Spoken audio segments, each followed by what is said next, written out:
There we go, finally.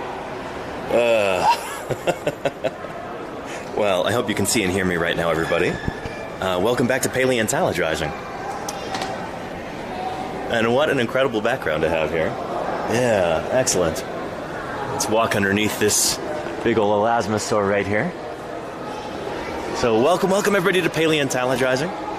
I'm broadcasting to you live from the Denver Museum of Nature and Science today. And this is going to be a really cool one.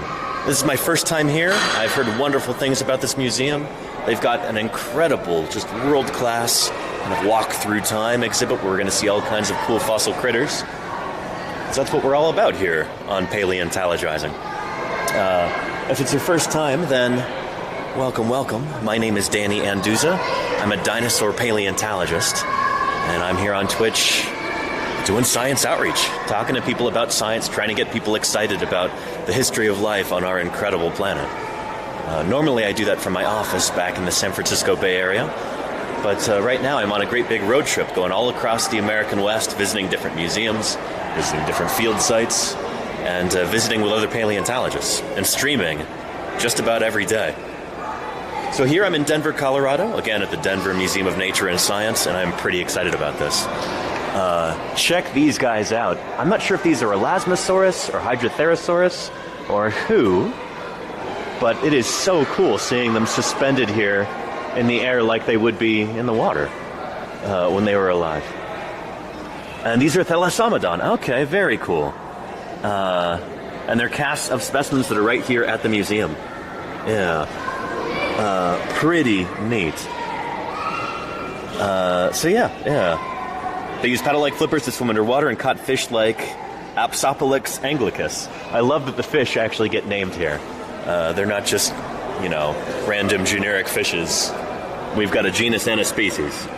So these skeletons are casts of the original specimen, which was discovered in 1939. The actual bones, too fragile and heavy for display, are stored in the museum's collections. Very, very cool. Wonderful reconstructions there. Look at those skeletal mounts, just beautiful. And look at all those vertebrae. What a ridiculous animal. But how cool is that? Super charismatic. Not so sure about the illustration there, though. That is very clearly just copied from that old Safari Limited plastic model. I had that one when I was a kid, the Elasmosaurus. That's exactly what that is. Yeah. Anyway, incredible animals. And take a look at that neck. I would sit here and count the number of neck vertebrae, but we don't have that much time. I've got to get back on the road in just a few hours so I can go to Vernal, Utah. So we are going to go ahead and continue on upstairs to Prehistoric Journey up there and go ahead and take a walk through time. You ready, everybody? Let's go. And by the way, hello to Fall Machine, Irish John Games, Not the Brain, Golganek, Kalma, Trek Nerd, Moosey Fate. How you doing, everybody? It's great to have you here. What an awesome opportunity to be able to do this today. It's my first time here. I've always wanted to go to this museum since the time I was a little kid. And there have been several times when I've had an extra long layover at Denver Airport and really wanted to come here and wasn't able to. So yeah, we're living the dream today. I'm very excited. Yeah. All right, let's go upstairs here. We've got a lovely Mysticete whale skeleton there. Big old baleen whale. Looks like it might be a gray whale or maybe a blue. It looks kind of big for a gray whale, but kind of small for a blue. Could be a bowhead. We'll see. Yeah. Let's see what the sign says. Sign says fin whale. There we go. The closest living relative of the blue whale. Yeah, second largest living animal. Very cool. Yeah. Pretty neat. What a big old skull. That's nuts. Anyway, let's go see some fossils, though. That's going to be right over there. So let's get to it. Very cool. Check out the gems section quick if you can. Maybe, Anastasia, maybe we'll see if we've got time for that. I appreciate your insider tip. I don't know. I don't want to disappoint you, so I'm just going to say we probably won't have time for that. I'm guessing this is going to be, well, there's going to be a ton to see in here. Yeah. By the way, just what a gigantic facility. This is pretty incredible. I'm so happy to be here. And I'm going to be in close quarters with a bunch of other people. So I'm going to put my mask on right now. We've got, looks like a Coelophysis right here. Oop. Lovely bronze sculpt. I like that a lot. Very, very classy. Very cool. Yeah. If the situation called for still more protection, looks like Coelophysis to me. He grew spears which projected from his body armor. Yeah. All right, let's go ahead and go inside.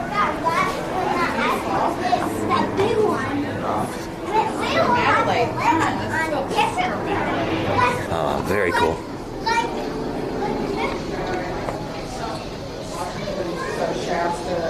So neat. So the font and the images here make me think that this is probably written, put together back in like the 80s or 90s. It's really well done. But, oh, that's really cool. Holy cow, listen to the rock. Even though you can't see it happening, rocks shed tiny invisible particles. A Geiger counter can detect them as they leave the rock. Slide the rock close to the Geiger counter and listen carefully. So here's the slider. There's the counter, there's the rock. Keep your eyes on that dial.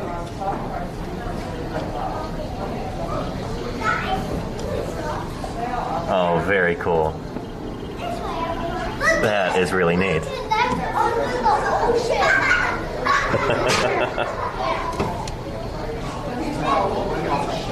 I don't know if you can hear it, but it's making those classic Geiger counter clicks. What a neat display. That is super cool. It is exactly the radioactivity of rocks like this that allows us to date them. Since they shed they shed radiation like that, that's radioactive decay. So the more that they've shed, like the less that there is of the original like parent isotope inside of these, the longer since it's been laid down. That's how we can date rocks in the first place. All right, stop running away from us, Eddie. I know you're excited, but say hurry up when you want to see something. Oh, and take a look at this neat graphic right here for the Cambrian explosion. What is a helmet? Awesome. I really don't like it. Very cool.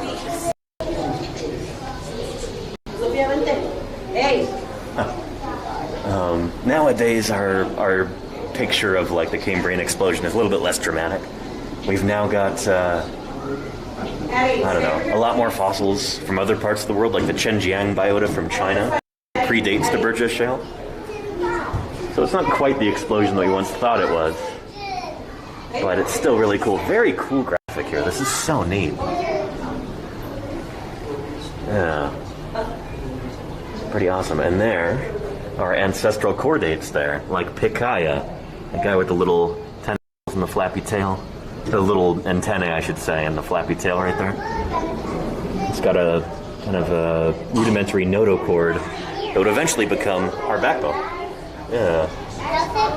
This guy yeah.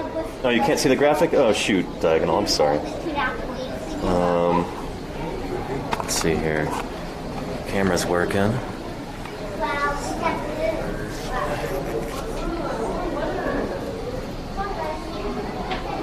Yeah, signal's real spotty here. Sorry, everybody. Hopefully it'll get better. There's the Ediacaran biota, I think. Very early marine organisms. You probably can't see right now, sorry.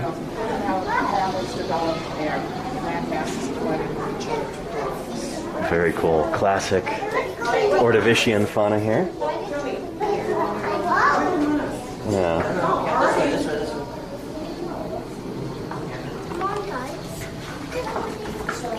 Alright, it should be improving. The signal quality right here. Looks like we're up to about 1,000 megabytes per second now. Yeah. The dinosaurs. Anyway. Very cool. We've seen many displays like this on this trip, but this is from the Ordovician about 400 million years ago, I think? Yeah, 425. They've got all kinds of orthocones, these big old nautiloid cephalopods, lots of crinoids, other kinds of gastropods. And we've got arthropods like these little trilobites here. That's a beautiful little trilobite. Very cool. Awesome stuff. Makes me wonder if there was like one manufacturing company or like museum supply like institution that would produce all of these, because I've seen very, very similar models in, shoot, probably 20 different museums at this point. They're very cool. Yeah, really, really neat. All right. So this exhibit continues upstairs. Let's go ahead and do that.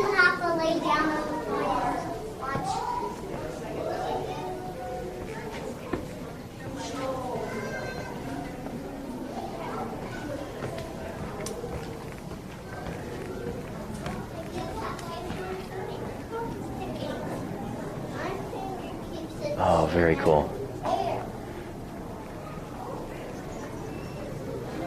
Here, we've got, is this what, the Silurian period? Or is it Devonian? 395 million years ago. Yeah. Golganek, I like that a lot. It's funny. Very, very neat. Take a look at this. We've got these lovely sea scorpions, Eurypterids right there. We've got these armored fishes that looks like Pterapsis, maybe? Pteraspis, however you call it. And we've got a lungfish. That is very close to the ancestry of land-living vertebrates like us. Cool stuff.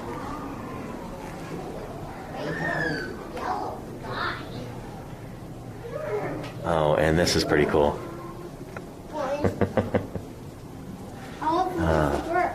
Very like 90s graphics, but pretty cool.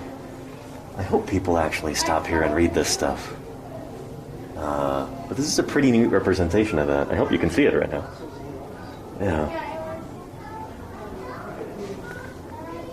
Looks like we've got good signal. Hey, what's this? But yeah, this is just basically a basic rundown of evolution by natural selection. Very cool. This game is about the process of natural. Hey! It's early in the morning and you just woke up. You're very hungry and you want something to eat. Your favorite meal Cool stuff. is bugs. You! And you want to eat as many as you can. Ew. Fast ones, slow ones, light ones, dark ones, you don't care. You love to eat them all. In this computer game, you will be trying to catch as many bugs as possible. Only the bugs that survive. So cool. So this talks about the origin of tetrapods here. This is before the discovery of Tiktaalik or publication of Tiktaalik in what, 2004? You will be able to see what happens as you try to catch bugs over many generations. Very cool. The cast of characters. This brightly colored bug. That is really neat. So there's like an interactive game that kind of explains some of the principles of natural selection. I'm guessing it's going to use like peppered moths as an example. That's kind of the classic one. But yeah, very cool. No, is it the moths? Cool, Golganek. I didn't even get to see.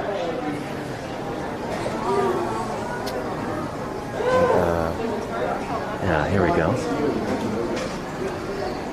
Oh, very cool. I love these big immersive dioramas like this. Super neat. So here we are in the Permian period. There's a gigantic dragonfly relative right there. That might be Meganuera. And look, we can hit the buttons and oh, very cool. Game of paleontology. Neat stuff. That's a neat kind of simple way of turning a With diorama like sincere this into something appreciation interactive. and gratitude, That's thank pretty you cool. very much to the 100 bits. We've got some synapsids down there. Very cool. This might even be the Carboniferous, actually. Or is it the early Permian?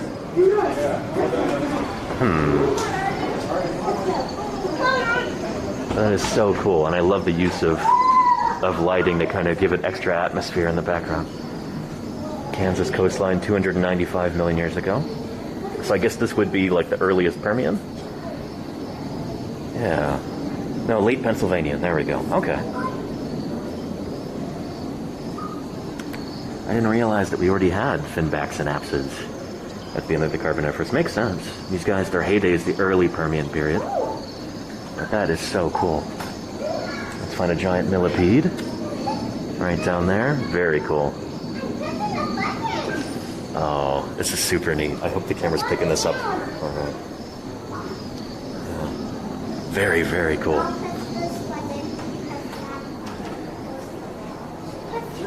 All right. And then here, we've got some of the actual fossils that that display is based off of. Very, very cool. So lots of ancient plants. And we've got a maxilla from some kind of proto-mammal right there. And this is a small Permian period millipede, somewhere as big as alligators. Very cool. So this is on the coastline of Kansas. Yeah, not too far from where we are right now in Denver. So yeah, Kansas, at various points during the age of, hundreds of millions of years ago was underwater. So Kansas was inundated by a shallow sea during the Cretaceous period. I think during the late Jurassic as well. I think the Sundance Sea may have extended into Kansas. And also during the Permian. Very cool. Very, very cool. Yeah.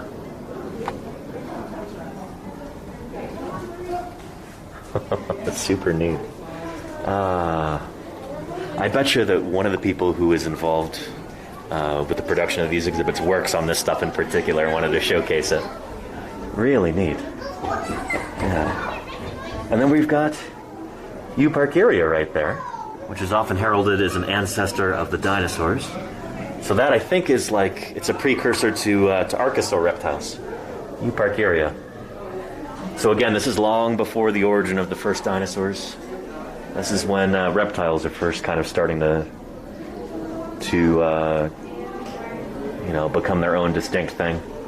Reptiles and mammals both kind of diverged right when you've got the first amniotes. So, yeah, saying that mammals are descended from reptiles is kind of iffy. I probably wouldn't say that. They both had their origin around the same time, it seems. Yeah. Very cool. Yeah, and here's a display on the amniotic egg. Some of the first forests. First forests were older than this. You want to look over and see this? Huh. The dinosaur bones over here? I wonder if that's newer information. But cool stuff. Very, very cool. Let's continue on. Oh wait, but before we do that, let's take a look at everybody's favorite fin-backed synapsid, Dimetrodon, right here. Dimetrodon, and I bet you that's Ariops. So it looks a lot bigger than Seymoria. Yeah, showdown in North Texas. Yep, in this scene, Dimetrodon is pursuing an Ariops meal. There we go. Very, very cool. Yeah. So these guys, again, are not dinosaurs. I want to emphasize that very heavily. Not dinosaurs. These are from long before the first dinosaurs evolved. And Dimetrodon right there is actually a close relative of the ancestor of mammals, like you and me. Pretty cool. Neat stuff. Yeah, let's continue on. Yeah. So now we're getting into my favorite time in Earth history, the Mesozoic era. So dinosaurs show up in a little bit here. And holy cow, take a look at that. We are in for a treat. This is going to be awesome. Very, very cool. You see some big pteranodon-type pterosaurs that might be Nyctosaurus right there. I'm not too familiar with my pterosaurs nowadays. Their names keep changing. Got a lovely mosasaur.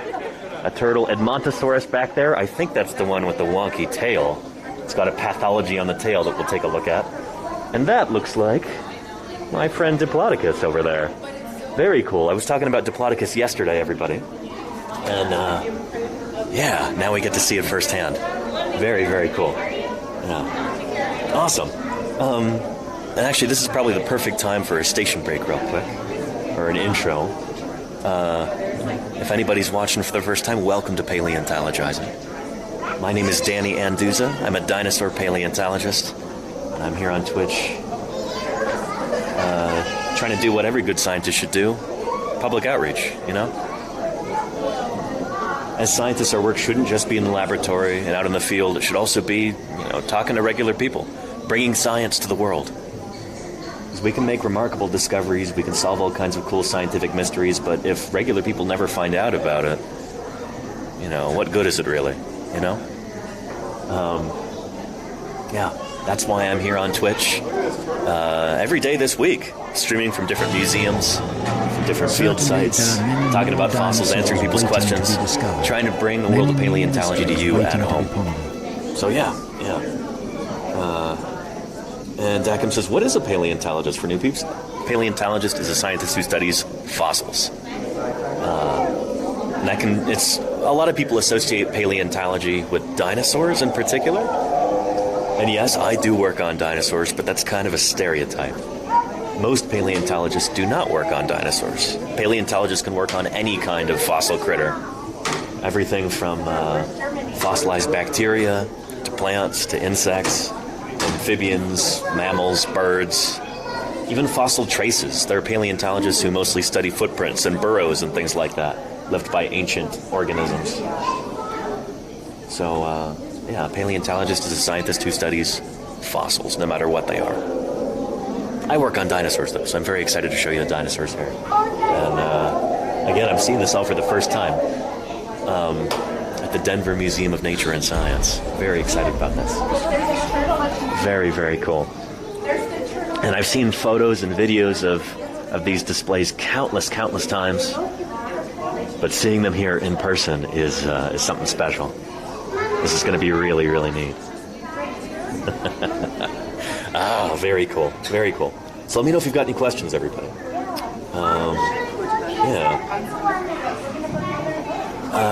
Yeah, let's go ahead and take the stairs down.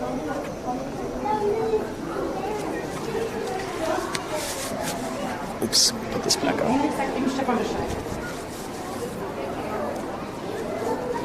There we go. To the dinosaurs.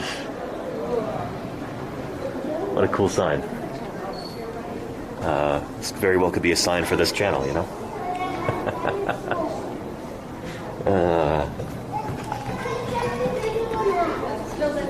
Oh, and very cool. Check out these Pachycephalosaurus right here.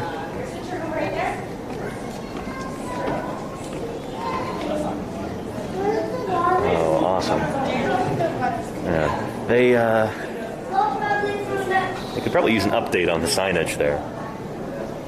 So they're calling this Stygimoloch. Nowadays, most people who work on these critters recognize that Stygimoloch and Pachycephalosaurus seem to be the same animal. Stygimoloch is basically like a teenaged Pachycephalosaurus. They've got these long spines that come off the back of their head, long horns like that.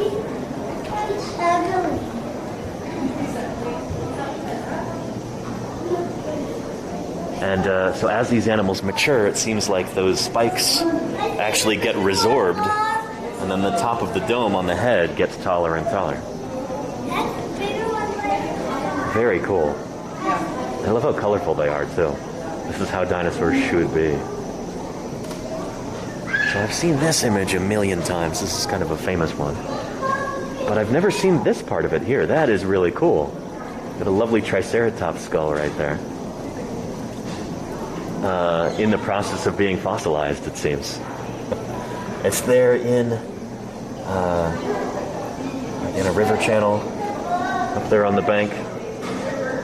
So, you know, during a time of, you know, high water, after some big rains or something, maybe during a flash flood, all those bones can get covered by sediment and then fossilized, and then 66 or 67 million years later might get discovered by some paleontologists. Pretty neat. Pretty neat. So this looks like Triceratops horridus right here. Yeah, you can see the way that the skin is kind of sloughing off. Those horns are still intact, still covered with keratin. Nowadays, we think that much of the skull was actually covered by keratin, not just the horns, like you see here, and the beak, but maybe a big portion of the frill and the face, too. Really, really neat. Yeah. Yeah.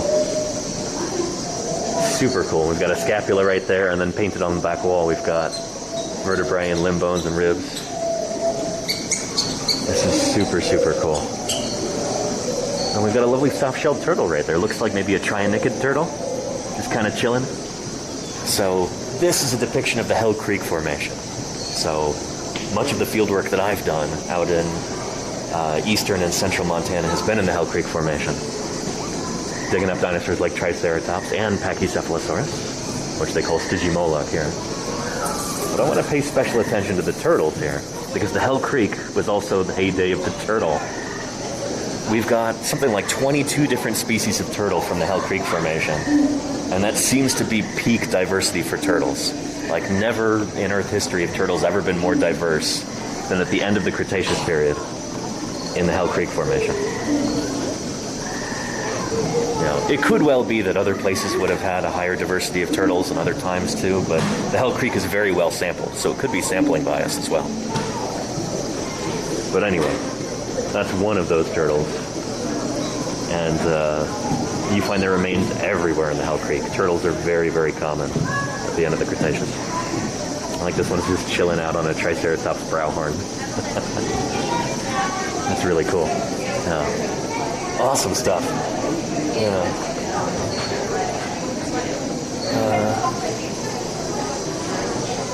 Yeah, and I love the depiction of the plants too. So I seem to recall that Kirk Johnson, famed paleobotanist, was responsible for many of the things here in this like walk through time exhibit. So I expect to see lots and lots of attention played to the plants. And there, painted along the back wall, are all kinds of cool Cretaceous plants. I am not an expert on plants by any means, but I'd be willing to bet this is just about as accurate as it gets. We've got various ferns like this. We've got broadleaf trees. This might be like a dogwood or something. We've got some primitive angiospermus back there, flowering plants. And then we've got some palms as well. Palms are first starting to really come into their own during this time. They're kind of newcomers here at the end of the Cretaceous. Oh, this is cool. And then painted right there, we've got an ornithomimid, an ostrich dinosaur. Nowadays, we know these guys should have feathers all over their bodies. I wonder if at some point they'll add some feathers to that. Yeah, for a talented artist, probably only take an afternoon to do that. Put feathers on this guy right here. Very, very cool. This is so neat. Oh, very cool. And there are some additions here that are much more recent, like this QR code. It says there's more to explore. Download the DMNS eCard app and scan the QR code to enhance your experience. If anybody at home wants to do that, then here's that QR code. Very cool.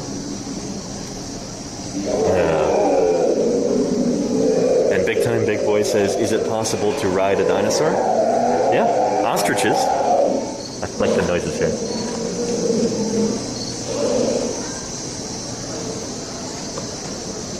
Very, very cool. All right, and let's take a look over here. And the dinosaurs, Cretaceous creek bed.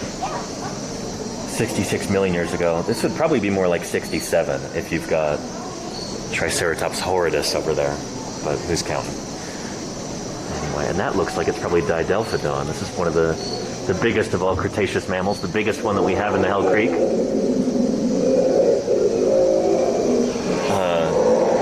This is as big as mammals get in the Cretaceous, or in the Hell Creek Formation at least.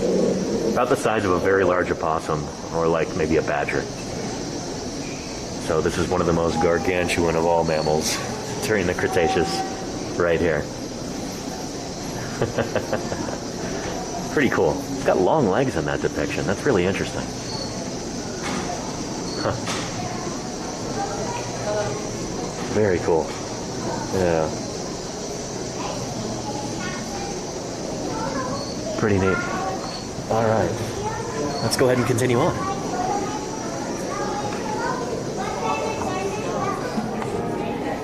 Oh, very cool. So we just saw that display, and now here is fossil evidence of it. So this is neat. This is interesting that they're calling that Stygimoloch and not Pachycephalosaurus.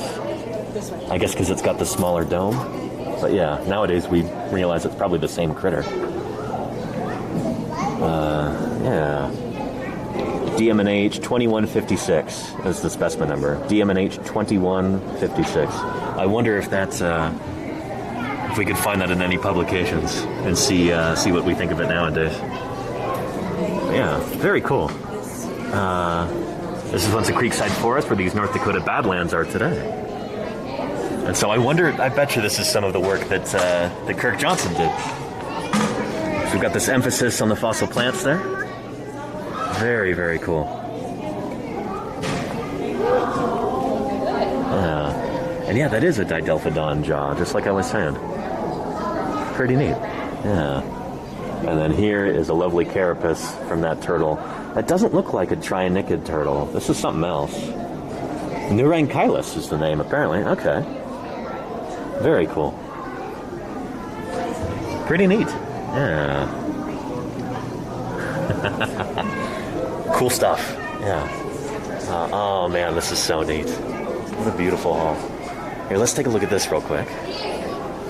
Just to kind of orient ourselves. Yeah, dinosaurs and their relatives. So I try and explain this all the time when I'm streaming. Like, what is a dinosaur? And the short answer is, it's everything that evolved from the ancestor of all the dinosaurs. That's how we classify living things scientifically, is based on their ancestry. So, in this case, we've got ancestral dinosaurs here. Everything that evolves from that is a dinosaur, including modern birds.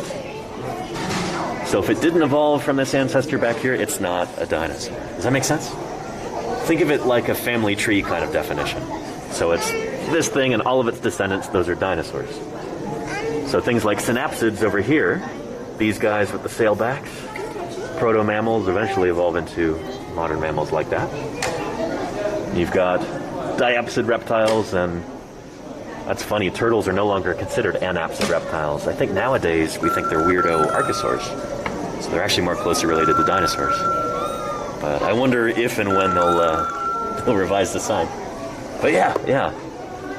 It's the origin of these modern groups that we can decipher from the fossils of their ancestors. Dana_TV is calling in Pretty with cool 25 stuff. raiders Pretty cool to stuff. talk about dinosaurs. And welcome, raiders from Dana TV. Welcome to Paleontologizing. Holy cow. Here, let me go over here and welcome everybody. It is great to have you here. How was your stream, first of all? Dana TV, I hope it was wonderful. Thank you so much for the raid. Welcome to the Denver Museum of Nature and Science that I'm visiting right now in Denver, Colorado. My name is Danny Anduza. I'm a dinosaur paleontologist. And here on Twitch trying to do some good old-fashioned science outreach. So normally I stream from home, from my office in the San Francisco Bay Area. But right now I'm traveling, going all over the American West, and even went into the Midwest, visiting different field sites, visiting different museums, and streaming whenever I can. And yeah, next week I'm actually going to be digging dinosaurs in southern Utah. And hopefully, fingers crossed, all the equipment works, satellite internet, and able to stream it. So that's going to be pretty cool. But right now, we're enjoying this beautiful museum here in Denver, Colorado. And so glad you're along for the ride. I'm having a great time. I hope you do too. Thank you again, Dana, for the raid. Really appreciate it. Yeah. And very cool, Dak. You're going to the ROM later this year? That's going to be awesome. The Royal Ontario Museum is incredible. I've got some friends who are working on their PhDs there, and a few friends who actually just finished there a little while ago up in Toronto. People like Carrie Woodruff. And maybe Jade. I think Jade Simon also got her PhD there recently. I think she defended and graduated. So yeah, it's a cool place. Another incubator for the careers of many paleontologists, the ROM and the University of Toronto. Anyway, let me put the mask back on so we can get up close and personal with some of these skeletal mounts. All right, here we've got Coelophysis. Very, very cool. It's so rare to see like a mounted Coelophysis skeleton. That is super awesome. So these are from a site in New Mexico called Ghost Ranch. I think it might be the same place the same ranch that Georgia O'Keeffe lived near or owned or something like that. She factors into the story somehow. I don't remember the specifics. But this is an early dinosaur from the late Triassic period. It's an early theropod. So this is kind of, I don't know, like a prototype, a big meat-eating theropod. So dinosaurs like Tyrannosaurus, Allosaurus, Spinosaurus. This is basically their ancestor right here. Pretty cool. And I wonder if they're going to talk about the cannibalism thing here, because it was once thought that these dinosaurs, that we had evidence of them eating their young. Turned out not to be true. But let's see. Oh, no, very cool. Okay. These Coelophysis, dinosaurs scattered from a carcass they've been scavenging, scared off by the large phytosaur coming around the bend. The dead animal is Desmatasuchus, a plant-eating reptile. Very cool. So they've got the, looks like the tail vertebrae from the Desmatasuchus right there. Chomping on the tail. Very, very cool. Yeah. And Hugin, I don't think I've seen that yet. No, sorry. This is called a pretty neat. Petrified wood. Oh, and this is wood that turned into rocks. Very cool. Cool, right?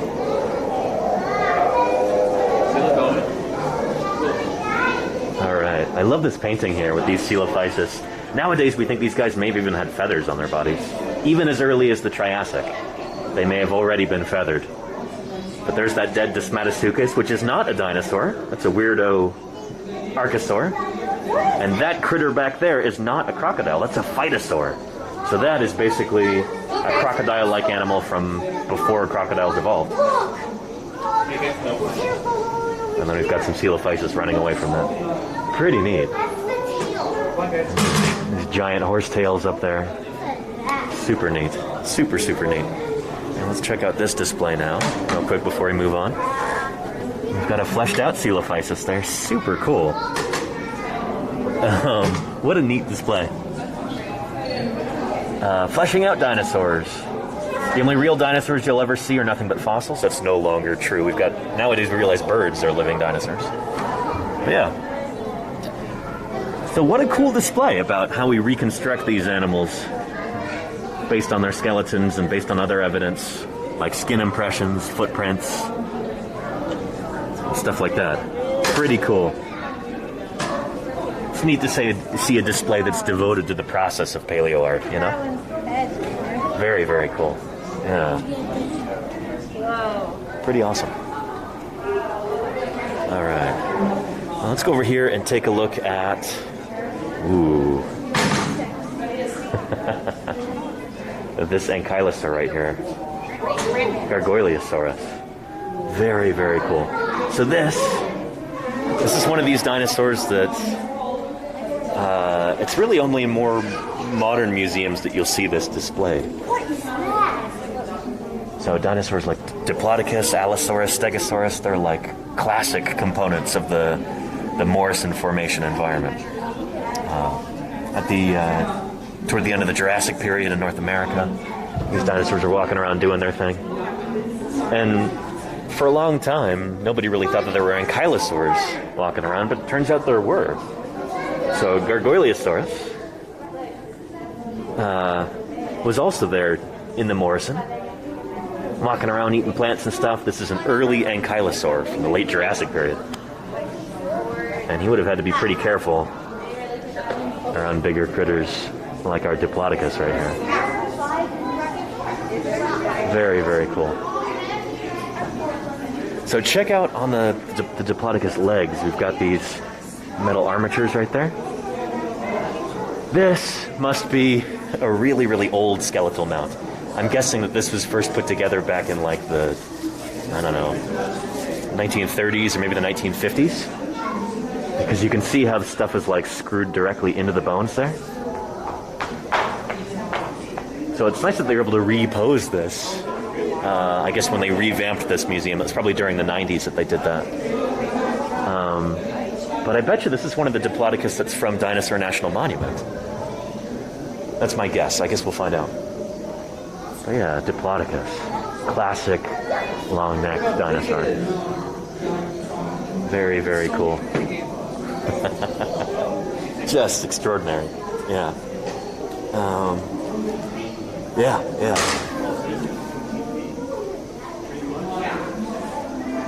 So those look to me like I think those are the actual bones right there. There's big parts that have been reconstructed or cast in plaster or sculpted, but it does look like big parts of this are original.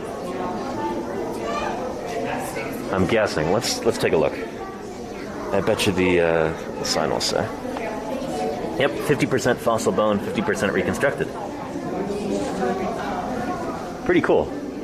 Yeah, that is real fossil bone right there. You can see the femur. You can see that classic bone texture. And the ilium up there, most of that is real, but you can see parts that have been filled in with plaster or another material. The extinction of dinosaurs is the absolute prerequisite to the evolution of large mammals. Cool. To our own So existence. Diplodocus, believe it or not, is actually one of the more gracile sauropods in the Morrison Formation. Other dinosaurs like Apatosaurus are much chunkier. I was talking about that yesterday. Yeah, when we were looking at that Apatosaur forelimb, so much bulkier than this. This is super skinny compared to Apatosaurus, also known as Brontosaurus. So really interesting. You've got these two animals that are very closely related, and yet one of them is super robust and one of them is relatively gracile. Makes you wonder why they evolved in those different directions. Why, like, what is different about their lifestyles? That one of them would be really, really gracile and one of them would be really heavily built. Neat stuff. Very, very neat. Let's go ahead and look at the pterosaur display. I don't want to neglect that before we go. Yeah.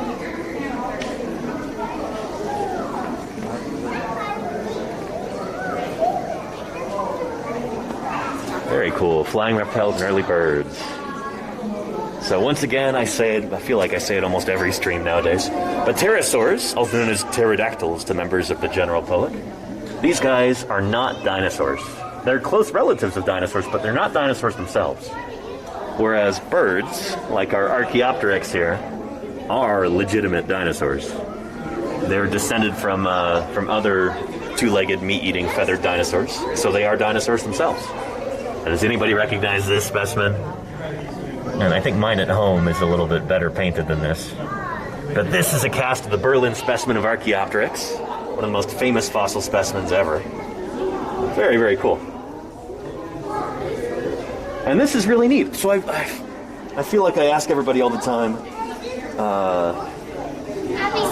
yeah, like when I say flight has only evolved 4 times in the history of life on Earth. And what are those 4 times? Here they actually lay it out. Got insects. First evolved flight about 300 million years ago. And as far as I know, all volant insects, all insects that can fly, come from a single common ancestor.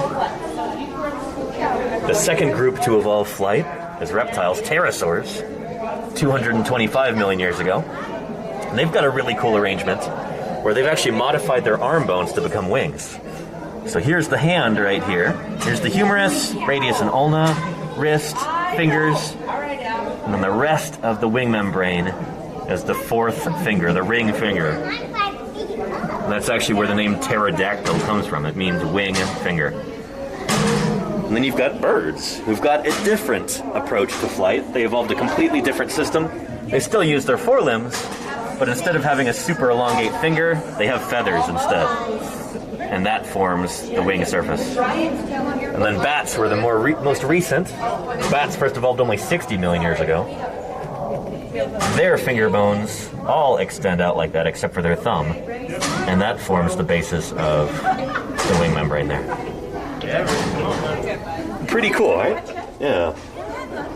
Ready? Oh my gosh, you're on the wall. Let's see. Let's take a look over here. All right. Now, let's go ahead and take a look at this Allosaurus and the Stegosaurus here. Okay, no cheating, Ryan. No cheating. Very, very cool. So Allosaurus is the most common big theropod dinosaur in the Morrison Formation. And we'll be seeing lots and lots of Allosaurus over the next couple days. Yeah, over the next week, I guess, we'll be seeing lots of Allosaurus as we move into Utah. Allosaurus is the state fossil of Utah. And take a look at those forelimbs like we saw yesterday. This is really cool because it has the gastralia right there, the belly ribs, here in the specimen. And if you look right there, look between those coracoids in the middle of the chest. There's the furcula, the wishbone, right there. That kind of shallow V-shaped bone right there in between the coracoids. Pretty neat. Again, you can tell this is a modern mount because it's got that wishbone right there. Didn't realize these guys had these until like, what, the early 2000s, I think? So I wonder if they actually added that on later, because it's kind of going over the top of the coracoids. So I wonder what that's about. Yeah. Very cool. Really neat. And also, I want to show you something on the scapula in just a second. We've got a really interesting pathology there, like an injury to the bone, that shows some evidence of healing. So let's take a look at that.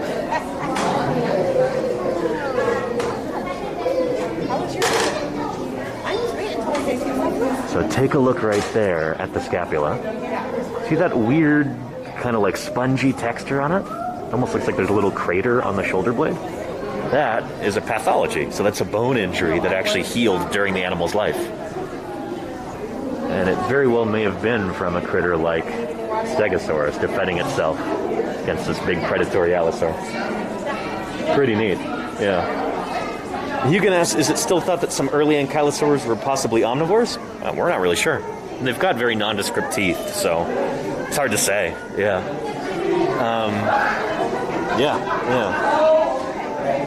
Anyway, take a look right there at that scalp. Those really weird injuries there. Wonder what that would be from. They don't look like bite marks. They could be, that could be an injury suffered from a stegosaur tail. Yeah. Just take a look at that. Look at that relatively short, powerful neck right there. And then that classic Allosaurus skull. Very, very cool. That is really awesome. Yeah. And let's take a look at Stegosaurus. Stegosaurus is the state fossil here in Colorado. And I like this mount in particular because they give it the throat armor these animals have. So you see those little, we call those osteoderms. Those are bones in the skin. And there's a famous specimen. It might even be here at the museum in Denver, or it might be at the Smithsonian. I don't remember. But there's a famous specimen called the roadkill. That's the nickname for it. And that has the throat ossicles in there. Those osteoderms all preserved. Super cool. And what a dramatic display. And we've got some baby stegosaurs down here too. These might be casts, or these might be based on the specimen from Dinosaur National Monument. Yeah. Very cool. So it says this specimen was found in Moffat County, Colorado in 1979 by a 13-year-old student named India Wood. Allosaurus specimens have been found in Utah, Montana, Wyoming, Colorado, New Mexico, and Oklahoma. It's a very wide-ranging dinosaur. It often gets called the lion of the Jurassic. But that's really not doing it justice. I mean, it was more widespread throughout North America than lions are in Africa, I think. And also, Allosaurus is much more dynamic in terms of its ecology. So Allosaurus gets very, very large, almost up to T-Rex size, like approaching like 40 feet long, possibly. Especially if dinosaurs like Saurophaganax are actually just super large Allosaurus. But yeah, they get very, very large, but they don't start off large. They start off very small. They hatch out of an egg that's probably no bigger than, I don't know, a big softball or maybe a grapefruit. Yeah, they didn't hatch out of very large eggs. So they start off as really small animals, and then they grow to this full adult size if they manage to survive. And as they're doing that, they're probably moving through different niches, doing different ecological jobs. And so, yeah. Much different from a lion, which basically just does the same ecological job its whole life. Once they stop, once they're weaned, baby lions, they just eat what the adults eat. Probably not the same for Allosaurus and other dinosaurs like that. So yeah. How old on average do they get, says Dackham? Not very old. The study of how old dinosaurs could get is still kind of in its infancy, I guess. No pun intended. But yeah, the way that we can tell how old one of these animals was when it died is through a process called histology. So we'll take a bone like the tibia is often the best for that.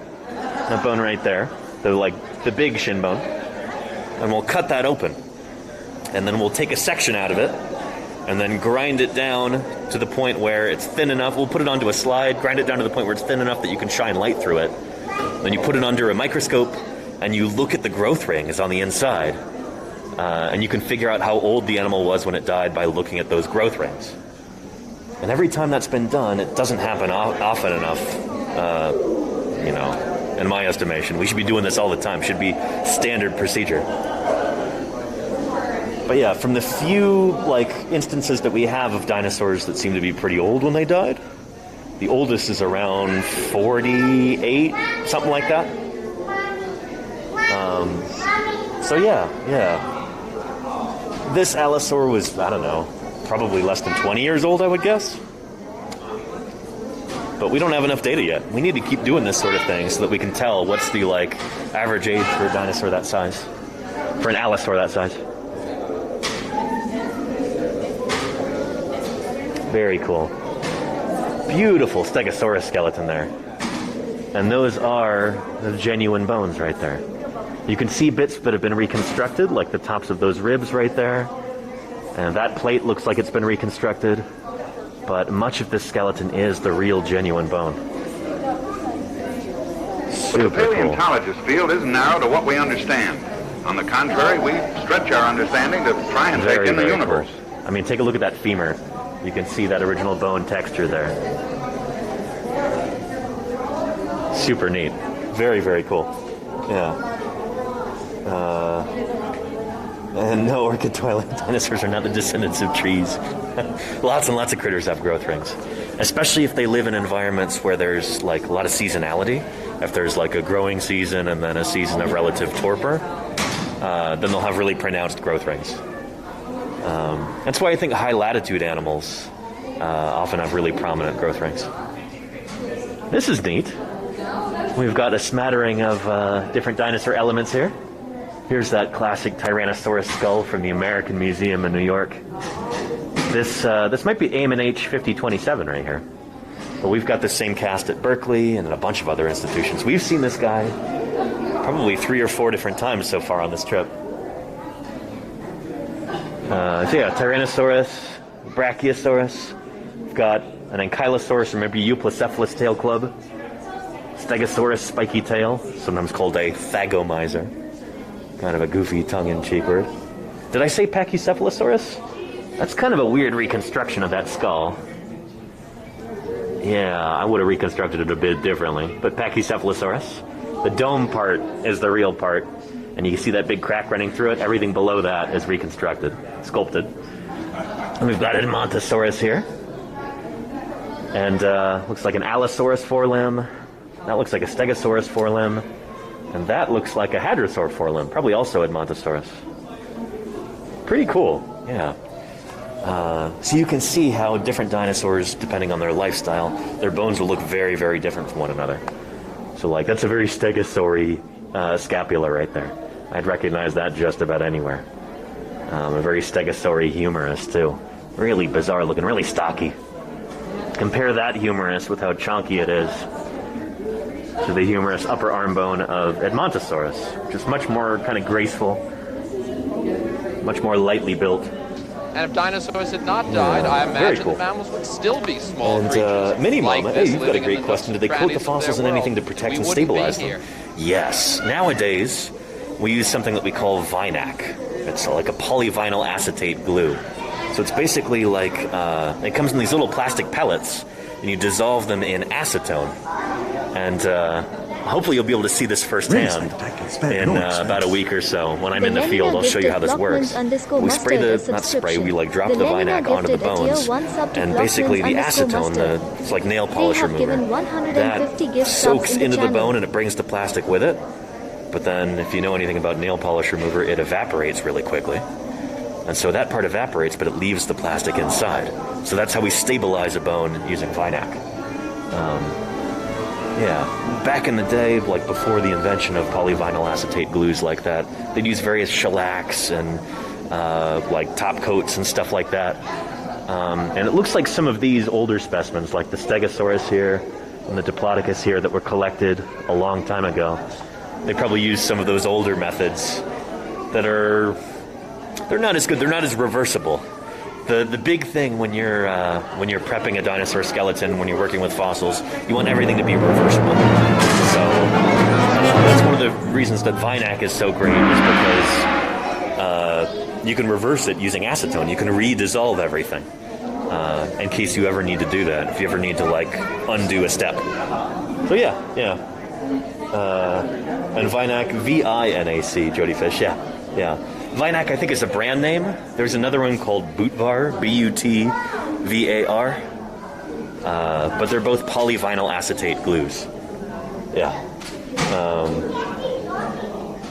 But an orchid toilet, I know you were joking. But yeah. Yeah. Very cool. But the actual work that they do is very All right, let's get back to our Stegosaurus here. Take a look at those plates. Super neat. You can see that one right there is genuine. Some of the rest of these have been reconstructed, but that one, with all the cracks and everything, kind of darker colored one, that's the real bone. Pretty neat.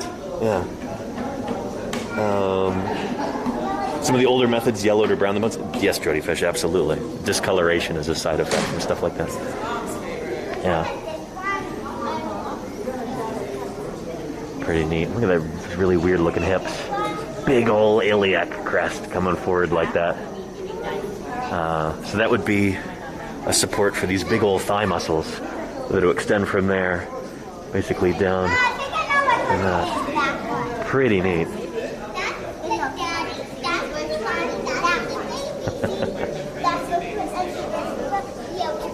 Very, very cool. Yeah. And yeah, baby stegosaurs. How you doing, Curtis Pekka? Welcome. Take a look at these baby stegosaurs. We'll see another one of these at Dinosaur National Monument in a few days. Very, very cool. Take a close look. So we don't have a complete skeleton from a baby stegosaurus like this yet, but we've got tantalizing bits and pieces from Dinosaur National Monument. From the quarry there. Pretty cute little critter. I say baby, this one might even be like close to a year old. Because they would have hatched out of an egg, about that big. We don't know if stegosaurs exhibited parental care. They probably did. It was probably pretty standard for dinosaurs, but we don't have direct evidence of that yet. We've got some little ornithopods right here. These might be Nanosaurus, possibly.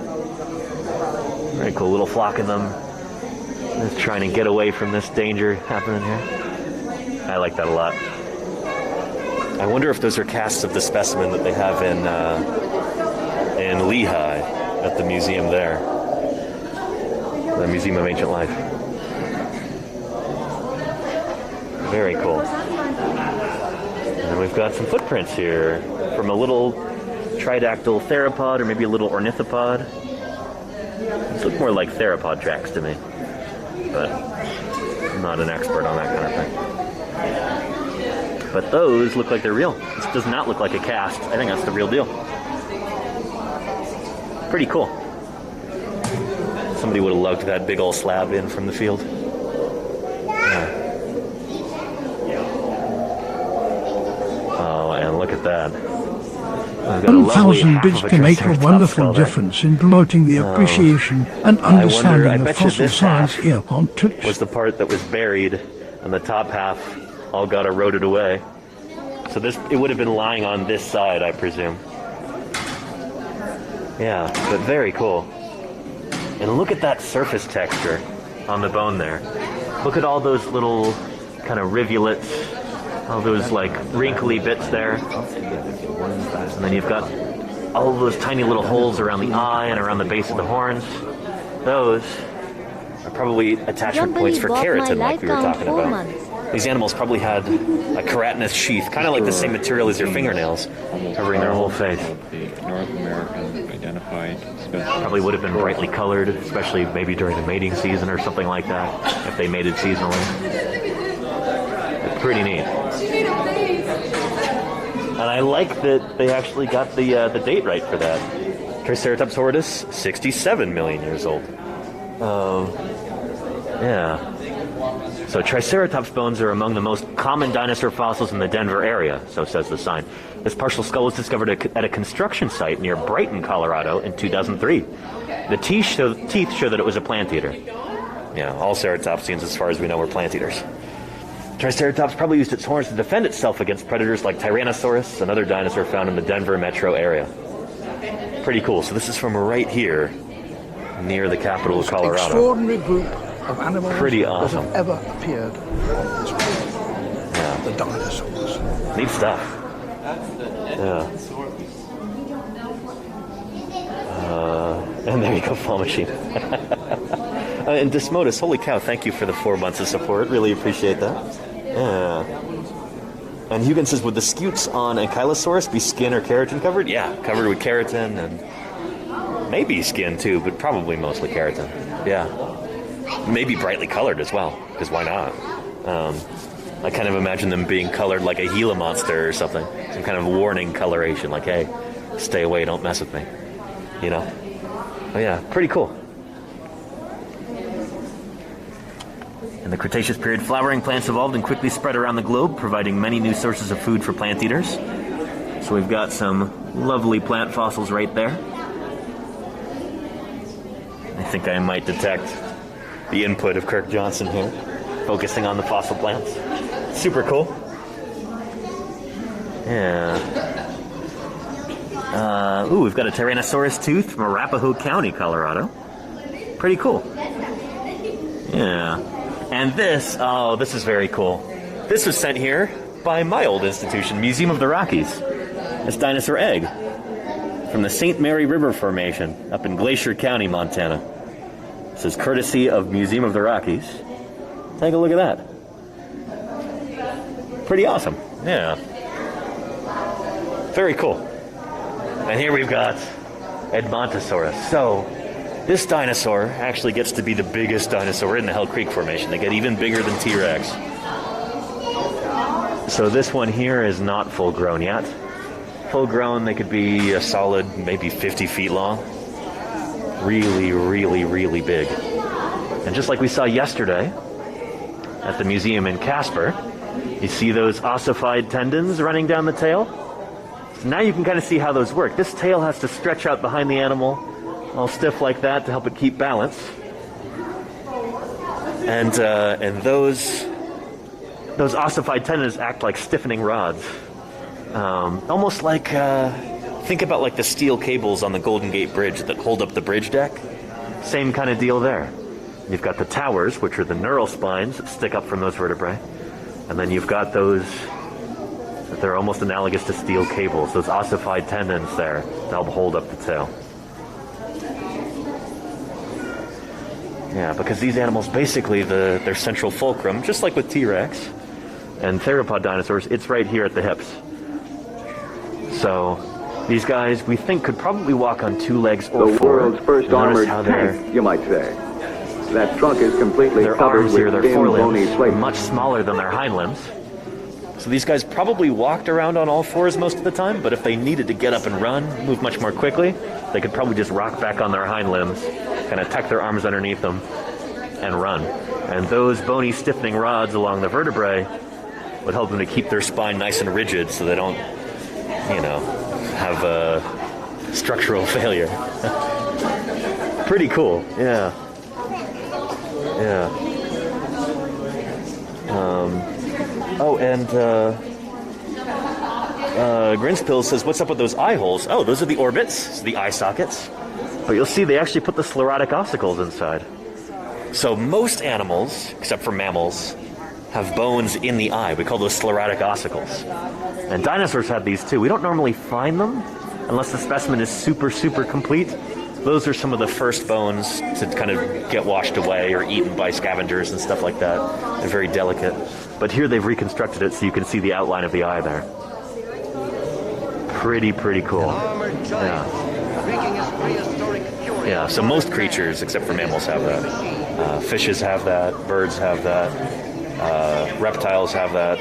As mammals, we're the odd ones out. We don't have those anymore, those sclerotic ossicles. We lost them somewhere along the way. Pretty neat. Yeah.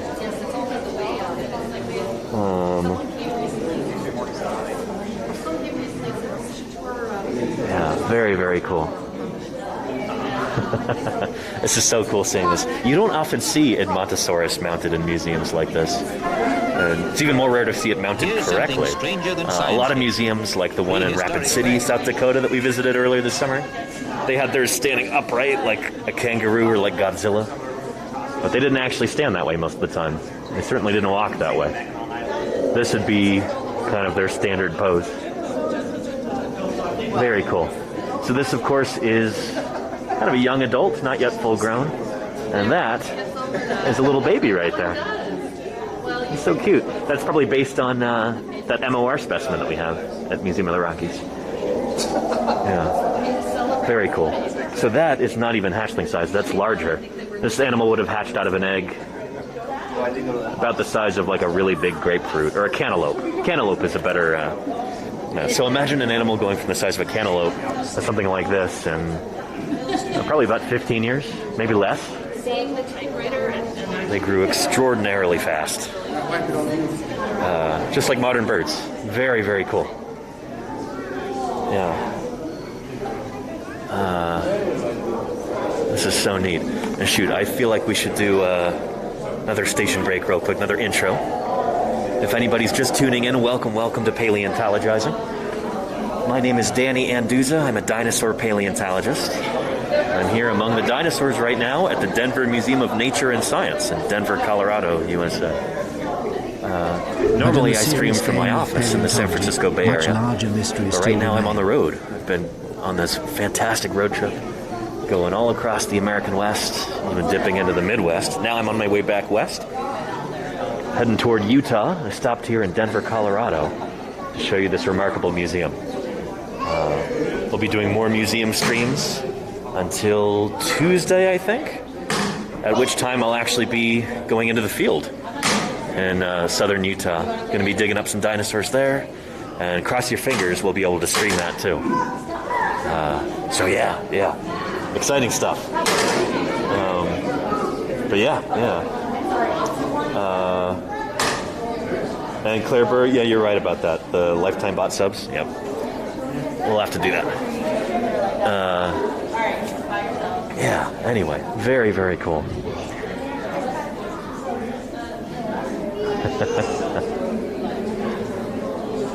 Pretty awesome. Again, Stegosaurus, the state fossil here in Colorado.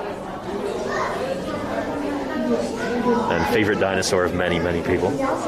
Take a look at those tail spikes. Those are real. Holy cow. You can even see the specimen number painted on the close one there. Very cool. Pretty awesome. Pretty awesome. All right, so moving out of the, well, shoot, I guess we had Cretaceous there too with our Edmontosaurus. But anyway, for a big part of its history, Colorado was underwater. Write it down. I See right here. Yeah. So during the kind of earlier part of the Upper Cretaceous, there was a shallow seaway that covered the interior of North America. We call this the WIS, the Western Interior Sea. You had all kinds of giant sea turtles and straight-shelled ammonites and coiled ammonites and elasmosaurs and predatory fishes all swimming around at the time. And there is one of those big old turtles there. I'm not sure who that guy is. That might be Protostega or it might be somebody else. Yeah, lived right here in Colorado. Pretty cool. And there's our classic Xiphactinus. Seems like every museum in the western U.S. has a big old Xiphactinus like that. Right. Enormous predatory fish. But like I said, there are places we can. So it kind of looks like a modern tarpon. Superficially, it's similar to that, but I don't think they're related. Well, that's why they are. Very, very cool.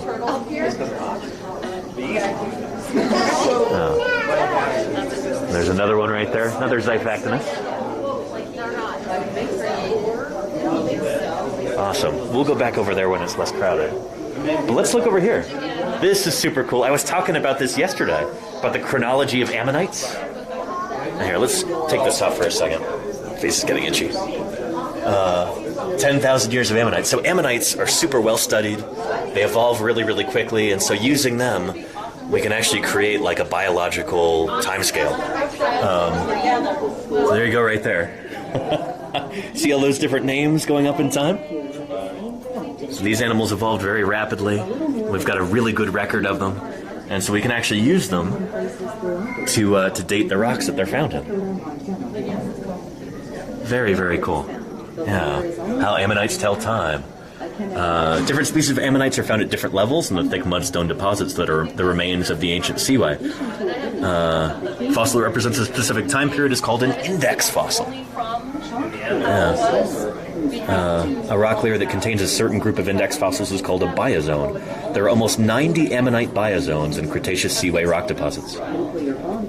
Then volcanic eruptions in western Montana and Utah periodically rained down volcanic ash into the seaway that covered Colorado and Wyoming. Ash settled to the seafloor in a series of white layers that became part of the deposits. The ages of the ash layers can be accurately determined by radiometric dating. There are hundreds of volcanic ash layers in the Cretaceous seaway rocks. Each layer records the age of its level. So together, ammonites and ashes make the Cretaceous marine rocks one of the best dated rock sequences in the world. And that's how ammonites tell time. Pretty neat. Pretty neat. It's a wonderful, concise explanation of that. I'm not sure I could have done that better. That's really cool. Yeah. There's a reconstruction of what an ammonite might have looked like in life. Actually, no, that's a nautiloid right there. That's a big old nautilus. That's not an ammonite. Huh. But yeah. Or at least I don't think it's an ammonite. It looks very nautilus-y to me. But yeah. I was at work and I went to this. They had this. Oh, cool, Goodness. Goodness, you got an ammonite for your mom for Christmas? Pretty cool. Yeah. And there was this man there from Quebec. All right, let's go over here. Take a look at that fossil turtle. It's a very dynamic pose. I love that. That is super cool. Is that Protostega or is that a different one? Yeah, Protostega gigas. There you go. And there's that species name we were talking about a few streams ago, gigas. Just means large.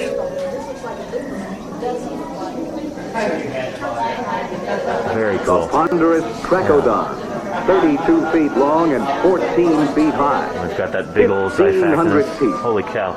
And take a look at those other fishy vertebrae inside the rib cage. Those seem to be the remains of this critter's meal. There is the head of another fish, and you see how it's in between the ribs? It's not like this fish just died on top of the other one. That is inside the rib cage. You've got the ribs underneath that are underneath the fish, and the ribs on top that are on top of the fish. This is the remains of its last meal, it looks like. And it must have swallowed it head first, because there's the head, and back there you can see the rays from the tail fin. Very cool. Holy cow. This is a bony fish that's like as big as a great white shark. And maybe as deadly. Pretty incredible. Very, very cool. Xiphactinus. One of these critters that you see at almost every Western museum like this in the American West. Just a classic Western interior seaway critter. Really dramatic, really cool. Up there we've got a mosasaur, of course. So these are, again, this might be the most famous animal in the Western interior seaway. Them or elasmosaurs, I guess, would compete for that title. But this is a giant ocean-going lizard. And these guys were the top predators in this ecosystem. They get very, very large, up to about 40 feet long. And again, they are not dinosaurs. Those are part of Squamata, the group that includes lizards and snakes. Mosasaurs. Pretty cool. They're actually named after the River Meuse in the Netherlands, because the first specimen to be scientifically described was found there back in the 1700s, I think. Yeah. And semi-14, no, a bunch of these are the real specimens. Shoot. The Diplodocus back there, and the Edmontosaurus, and the Stegosaurus, and the Allosaurus. They're not 100% real. There's bits and pieces that have been filled in, but for the most part, those are the real bones there. Yeah. Yeah, and then we've got a bunch of casts on display too, replicas. Some of which are those pterosaurs up there. So these guys would have been soaring over the water's surface back when the Western Interior Seaway was lapping over central North America. Pterosaurs are notoriously difficult to mount, like the real specimens.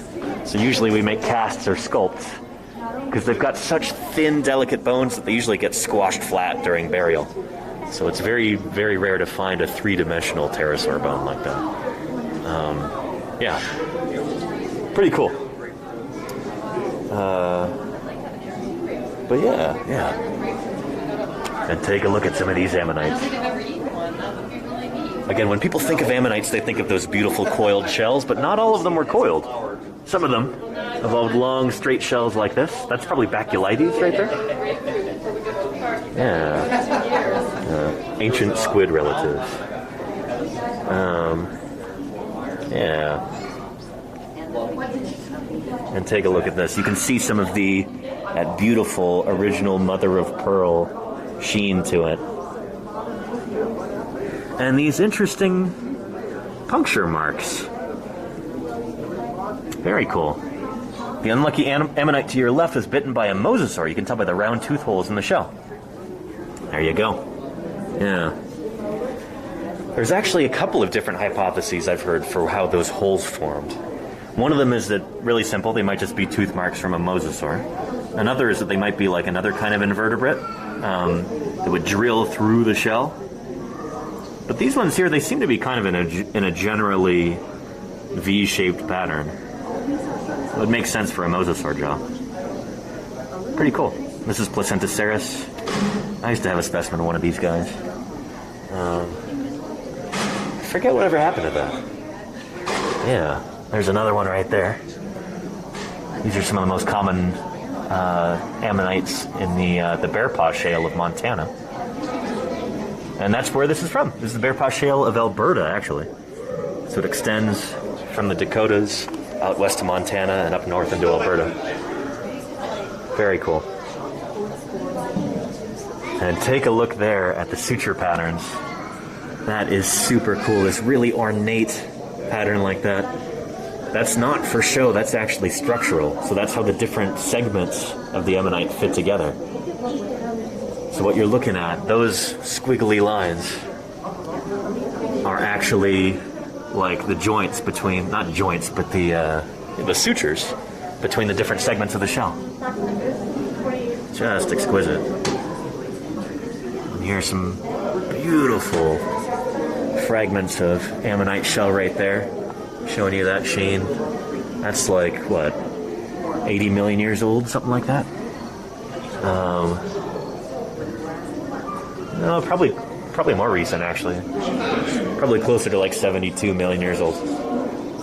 But it still has that same original sheen. Very, very cool. These critters are probably really brightly colored in life. Yeah, but that like mother of pearl sheen is still there after all that time. Pretty cool. What's the purpose of the rainbow sheen? I think it's kind of, it's a great question, Dog Among Kings. It's probably like a byproduct, because in life, those shells would have been covered by other material. Would have been, you know, had patterning and stuff like that. I think it might just be like a byproduct of what it's made out of. Kind of like with abalone shells. So abalone, to my knowledge, they don't have eyes. They don't need anything like that for display. It's just part of the chemical composition of what makes up their shell that gives them that sheen. It's almost like an accident, but it's still really pretty. And I don't know, I think that's really cool. We've got some crinoids, also known as sea lilies. There's a beautiful accumulation of them here, all tangled up. And, oh, very cool. We've got some fossil pearls and an ancient bivalve. Number 1 right there. Very cool. So those are pearls that have been partly permineralized. They don't have their original, like, pearl color. Very cool. Very, very cool. Yeah. Yeah. Pretty neat. Got some crinoids, rudist. Oh, so during the Cretaceous period, there were these organisms that would form reefs. They weren't corals, they're rudists, which is another kind of invertebrate animal. And this is a lovely representation of a rudist reef right here. Very, very cool. Yeah. Pretty awesome. Neat stuff. Oh, and then we've got parties over the extinction of the dinosaurs, and about 50 to 75% of all other life on Earth died out at the time. This underwater crater, discovered in 1991, is just the right size and age. Yep. 120 miles in diameter and 66 million years old. Yep. In 2016, a marine expedition and scientific... Well, let's stay here and watch this whole thing, but yeah, really cool. That is the general consensus nowadays for why the dinosaurs went extinct. Is because of this gigantic asteroid. Generally think it's an asteroid. Some people say meteorite, some people say comet, but it's probably a big rocky asteroid that struck along the Yucatan Peninsula at a place called Chicxulub. Threw up a tremendous amount of dust, caused worldwide wildfires, tsunamis. Created a layer of dust and soot and particulate matter that just covered the entire Earth, blocked out the sun. Trees died, plants died, herbivorous animals died, and then the carnivorous animals who eat them also ended up dying. It's just an enormous wrench thrown into kind of the global ecosystem that has caused massive, massive environmental, ecological collapse. But that's what allowed us to evolve. Because during that time, mammals were super small little critters. Our ancestors basically were running around in the shadow of the dinosaurs. They looked like little shrews or mice or something for the most part. And they had existed alongside the dinosaurs for the entire time, basically. Mammals and dinosaurs evolved around the same time. But for whatever reason, mammals remained small during the age of dinosaurs. And it's only after their extinction, the extinction of the non-bird dinosaurs, rather, that mammals are allowed to actually kind of get big. So they start doing that here. Life after dinosaurs. So after the dinosaurs were gone, some other reptiles, such as crocodiles and turtles, remained. Small primitive mammals made it through the KT extinction. Now we call it the KPG extinction. Forests and swamps covered more and more of the land, including Denver, Colorado. Some of these fossils were excavated at the site of the Denver International Airport. Very cool. Yeah, here's a fossil palm right here. Some broadleaf trees. There we go. Pretty neat. Yeah. And how old is that plaque, says Claire Burr? Pretty old, I think. Yeah. This is cool. New players. Turn the dial to see what happened when the dinosaurs disappeared. Ooh, interactive. Let's see. Got big theropod dinosaurs, little mammals. All those little mammals there living in the shadows. Oh, hang on. We go this way? Yeah, there we go. Supposed to turn counterclockwise. There we go. Got critters like Uintatheres evolving. And still got turtles and stuff like that, but mammals start to come into their own. There we go. Yeah. Pretty cool. That's neat stuff. Yeah. Should be more turtles. Yeah, clever. Ooh, and then primates start to evolve. Our ancestors. Oh, holy cow. Take a look at that. That's a cast of an early primate skull. So this primate skull found in 1985 indicated that advanced primates occurred millions of years earlier than was previously thought. First primates looked like Shoshonius, which is that critter right there. Looks basically like an eye. Nowadays, we've got critters that are, I think, even more primitive than that. Like Purgatorius, which shows up just after the extinction of the dinosaurs. It's so rare, though, that it was probably around before, because it shows up literally right after the asteroid impact. Yeah, it didn't just pop into existence. Eventually, we'll find fossils of them under the KPG boundary, I'm sure. But for right now, they only occur just above it. Anyway, so primates start to evolve, start doing their thing in the trees. And then eventually, one branch of the primate family tree leads to us. Take a look. Look at those long, spindly fingers on this critter. Kind of creepy. I should really have more respect for my elders, but I don't know. So this is what, Smilodectes? Yeah, Smilodectes gracilis from the Middle Eocene, 49 million years ago. So this is it's a little while after the extinction of the non-bird dinosaurs. Look at that skull there. Very cool. Yeah. Neat stuff. Yeah. All the better to poke you with, Danny. Shoot, Reno. It's kind of creepy.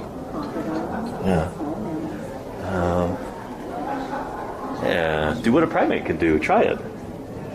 There are some things that only a primate can do. For instance, you can reach over your head and you can hold onto things tightly, such as branches or monkey bars.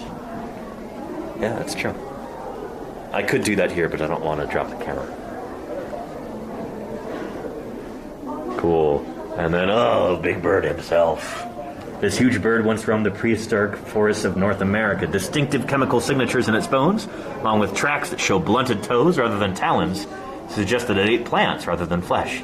It crushed seeds and crunched thick-skinned fruit with its powerful beak. This is Diatryma, a.k.a. Gastornis, a.k.a. Big terrestrial flightless bird from the early part of the Age of Mammals. This is kind of the theropod's revenge here. I suspect they probably would have eaten meat sometimes, but they're probably mostly herbivores. These guys are most closely related to like ducks and geese, if you can believe that. Yeah, would have looked something like that in life. These guys are so cool. They are really, really neat. Yeah, that is a huge beak. It is indeed, Lara Croft. Take a look at that. Man, when I was a kid, at the California Academy of Sciences in San Francisco. They used to have a big walk through time exhibit with these cool dioramas.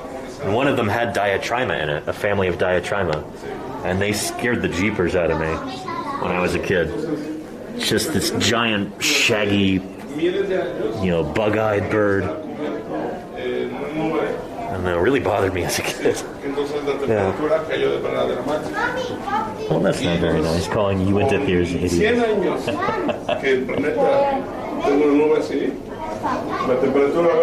Very cool. So we're going to see some Uinta tomorrow, I think.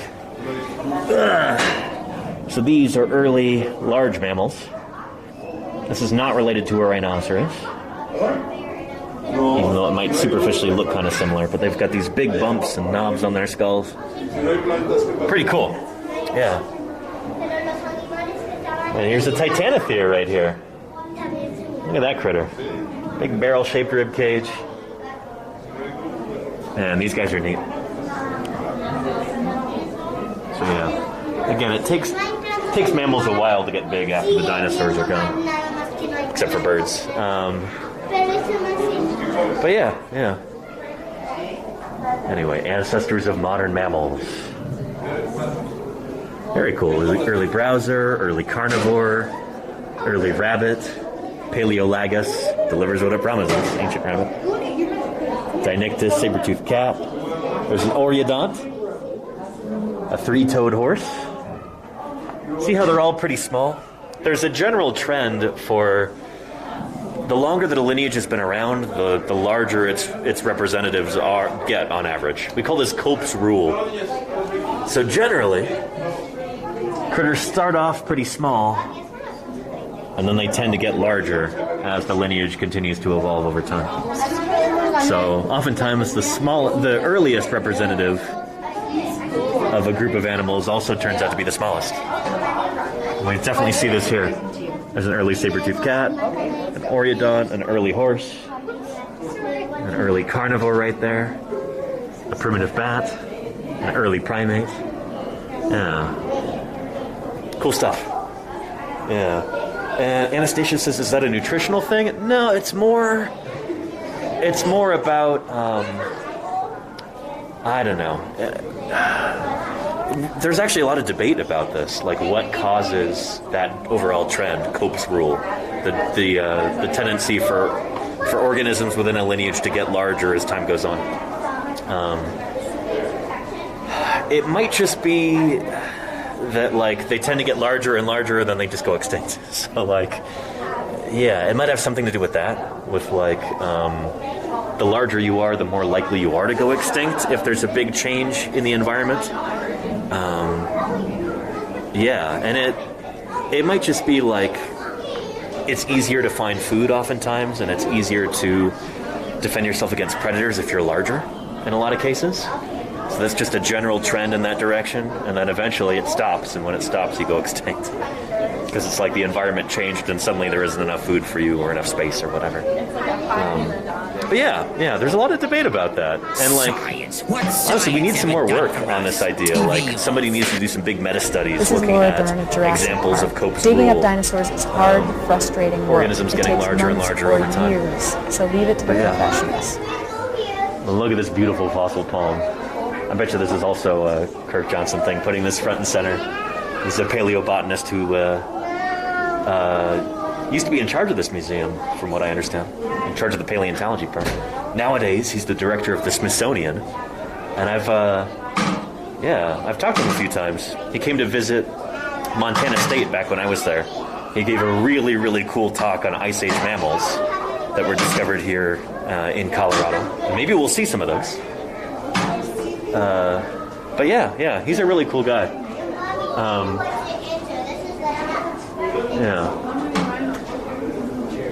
So 50 million years ago, this leaf fell off a palm tree and sank to the bottom of a Wyoming lake. This must be from the Green River Formation. Take a close look. Ancient insects and insect damage are preserved on the right-hand side of the leaf. So let's see here. Looking for insect damage. There's some right there, looks like. Very, very cool.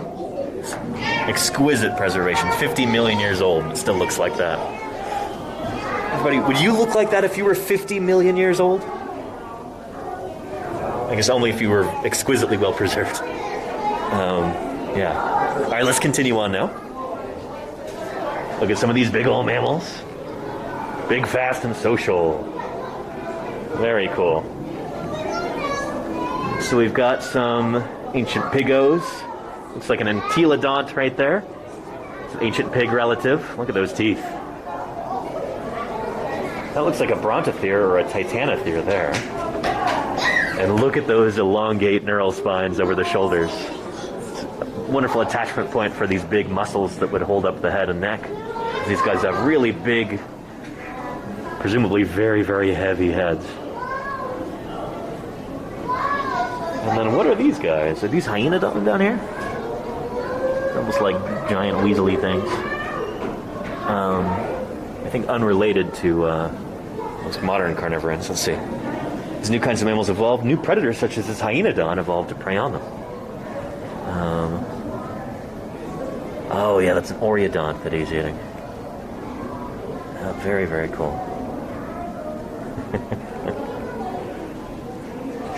Awesome stuff. Oh, mammals. They're cool. I mean, they're not dinosaurs, but they're cool. And we've got an ancient rhinoceros here. Very, very cool. This is from the White River Formation, Weld County, Colorado. And those are the actual bones right here. Here, just about everything that you're seeing, except for maybe that oreodont, these are real fossil bones that are mounted here. Not casts. They're parts that are reconstructed, I'm sure, but these are, for the most part, the real bones. Pretty neat. Yeah. And there we go. Here are some of those actual bones right there. It's rhinoceros. Very, very cool. Rhinoceros? Yeah, rhinoceros. There used to be rhinos right here in North America.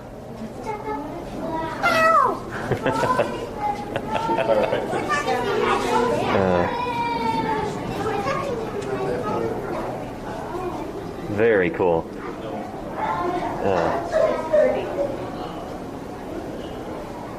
All right, neat stuff. Let's continue on. Let's see some more mammals. You already saw this? All right. Oh, and take a look at this.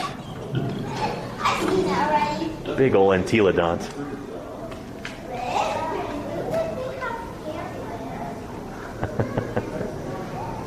Very cool. So this is an ancient relative of pigs. It's an artiodactyl, just like pigs are. This is probably an omnivore. They probably mostly ate plants. Are you a fan of dinosaurs? Frankly, looking at their teeth, they could probably eat just about whatever they wanted. You aren't. Looks like he's in desperate need of having his nose wiped. Ooh. Yowza.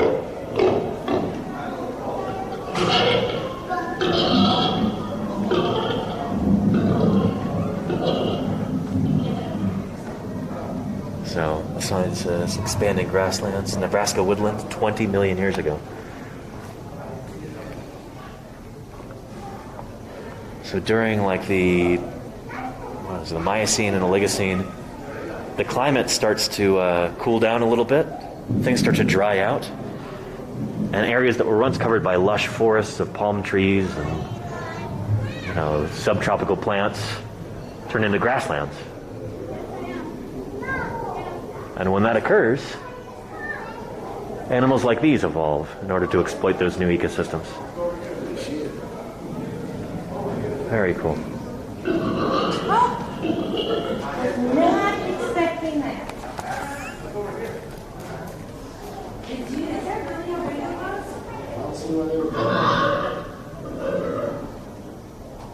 Very cool. So these look like camels to me. Let's see what the sign says. Yeah, it says gazelle camels. Very cool.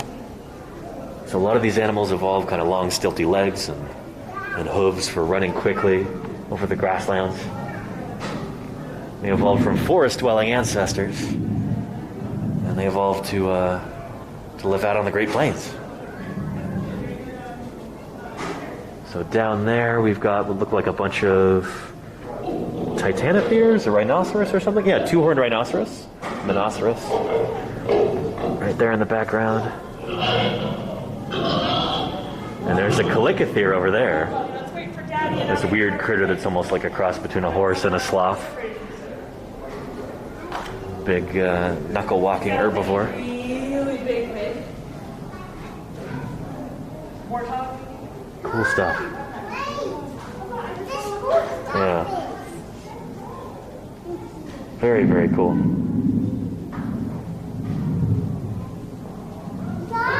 Yeah, really neat. And, let's see. Pack of them swarming over a mammoth orchid twilight. I think these critters are actually from long before the mammoths. I don't think mammoths evolve until the Pleistocene, or Pliocene maybe. So these guys would have been around, I think, when elephants are first starting to evolve, before mammoths had actually evolved yet. But yeah. But yeah, it is very formidable, to your point. With sincere appreciation and gratitude, thank you very much to the 100 bits. Will says hi. Great stream to a Or out Daniel. on a dark prairie, or any kind of prairie. In any setting, really. Yeah. So here's some of the evidence from that. These seeds come from hackberry trees that grew in the ancient woodland. We were talking about hackberries when I was in Nebraska at the Ashfall fossil bed site. These camels, horses, orthodonts, and rhinos are common residents in Midwestern Miocene woodland ecosystems. Yeah, and then as those forests gave way to prairies and to grasslands, those animals evolved to live out on the plains, including this weirdo critter here. We've got a calicothere. That's so neat. And I apologize, I got something wrong earlier. I said these guys walked on their knuckles. That's not walking on its knuckles. I guess they didn't. I'm thinking of sloths. And anteaters and things. But yeah. And that's what it might have looked like in life. The scientists imagined an animal with long front legs, clawed feet like a sloth, the body of a rhino, and a face like a horse. That's what calicotheres looked like. So this is Meropus. That critter there. And that's the skeleton. Pretty neat. Calicotheres are so weird and neat. Probably not a fast-moving animal. I mean, it's hard to imagine an animal whose front legs and back legs are different lengths moving very quickly. But yeah. And then we've got an entelodont skull right here. I think this is Dinohyus. You see that weird flange coming off of the lower jaw right there? Did you see that over on the over in the reconstruction? Let's go back and take a look at that. Also take a look at the big zygomatic arch there, big old cheek. Right there.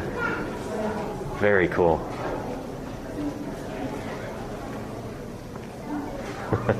I like how you walk around the corner and you're just confronted with this giant snarling pig. Pretty cool, yeah. There's a reconstruction of an Oreodont. It's a pretty fuzzy one. I like that. Yeah.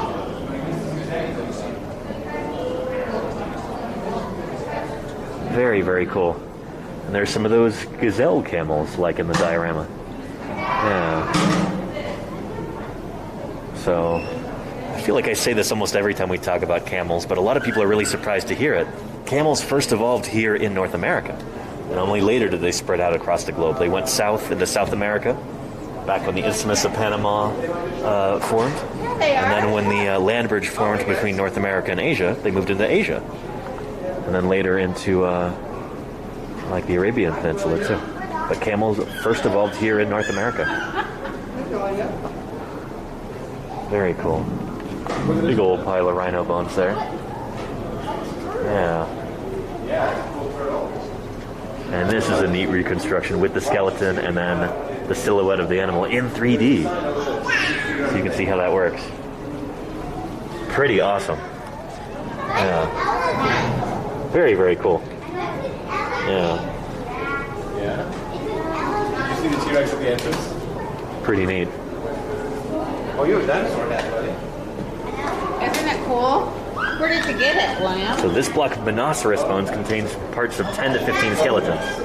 So I guess we've got an MNI of 10, a minimum number of individuals of 10. It's just a small piece of a huge bone bed that was made up of hundreds of skeletons. Monoceros, also shown here as a skeleton, was one of the smallest of many different rhinos that once lived in North America. Take a look at that. Pick out a bunch of the different bones. Some lower jaws. I see some scapulae.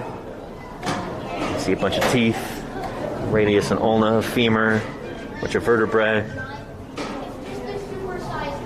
I wonder if this would be a mass death assemblage like we had at Ashfall fossil beds. So I think that's the same critter. Yeah. Very cool. Certainly, there are many more dinosaurs waiting to be And then here we go, getting into some proboscideans here. Waiting to be proven. Is this a Gomphotherium here? Very cool. Big old elephant relative. I think this is probably a Gomphotherium, maybe Gomphotherium itself. Got that big, ridiculous lower jaw and those long, straight tusks. Pretty neat. Yeah. Very, very cool. Yeah, let's go over here. Well, then I won't quit. I'm not quitting until Anyway, what's that rhino species? Well, the genus is Monoceros, Hugin. I don't remember what the species is. Yeah. And this is pretty neat. Let's take a look at horse evolution here. So, just like camels, horses, it seems, first evolved here in North America. And a lot of people are kind of confused about this. A lot of people learn in school that, like, oh yeah, we didn't have horses in North America until the Spanish brought them here after Columbus. That's not actually true. There were horses here millions upon millions of years ago, and then they went extinct. So when the Spanish brought them here, that was a reintroduction of horses to North America. Because yeah, they first evolved here with like little Hyracotherium there, 55 million years old. That's its skull of an adult right there. That's a cast, courtesy of A&H. And millions of years later, we have Orohippus, and Mesohippus, Calobatypus, and Mesohippus. Very cool, from Sioux County, Nebraska. These are some of the same critters that we had at Ashfall fossil beds. This is the three-toed horse. You can see the three toes right there. So horses start off with multiple toes. And then later over time, through kind of fits and starts, some lineages end up losing those second and third toes, or rather the first and third toes. The middle toe is the one that sticks. And they tend to get larger and larger over time. Again, this is Cope's rule at work. And then we've got Equus idahoensis, 3 million years old. It's approaching the size of a modern horse. So modern horses are the biggest that horses have ever been, especially ones that have been specially bred for large size, like draft horses, like Clydesdales and stuff. So yeah, another example of Cope's rule. Over time, generally speaking, the members of a lineage of animals will tend to get larger and larger. All other things being equal. Pretty cool, yeah. Yeah, very, very neat. Yeah. Orchid Twilight says, that's back in the day when horses were stamped made in America. There you go, Orchid Twilight, yeah.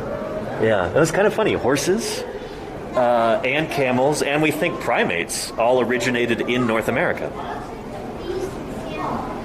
Yeah. Primates I kind of wonder about, though. I mean, their fossil record is so spotty, and the best sampled areas are in North America. Maybe that's why we think the earliest ones are from North America. But maybe someday we'll find an earlier one from Asia or Africa or something like that. Because the record for mammals is pretty spotty in other areas, especially like Europe and Africa. We don't have a lot of fossil mammals from the Mesozoic there. But anyway, we're pretty certain that horses and camels first evolved here in North America.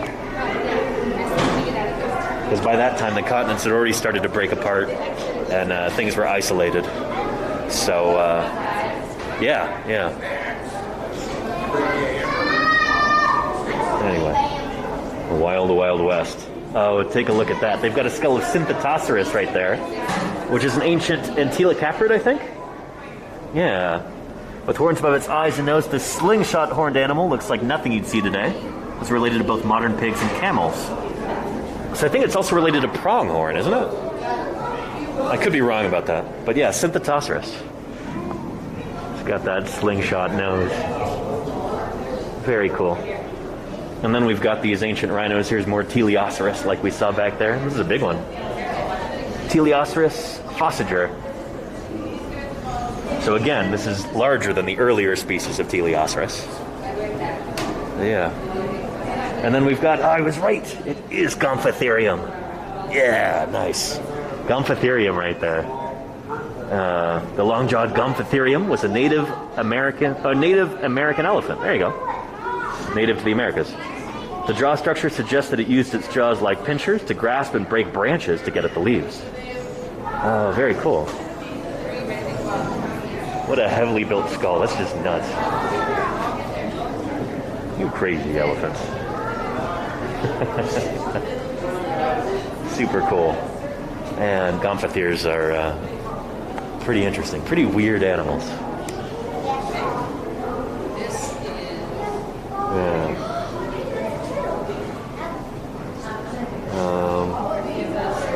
And Huygens says, I wonder why primates didn't take off in North America like they did in Central and South America. It's a good question. I'm not sure. It might be because of the forests kind of disappearing during the the Oligocene, when things start to cool down and dry out. Primates were they used to be mostly like forest dwelling. So when the forests largely disappeared, the primates probably did too. That's right. Thank you. Yeah. Anyway, very cool. This is talking about the evolution of whales, and what a neat piece of art here. That's so cool. Primitive artiodactyls. Gobihyus. I think nowadays, instead of that, we'd put Myocetus or something like that right there.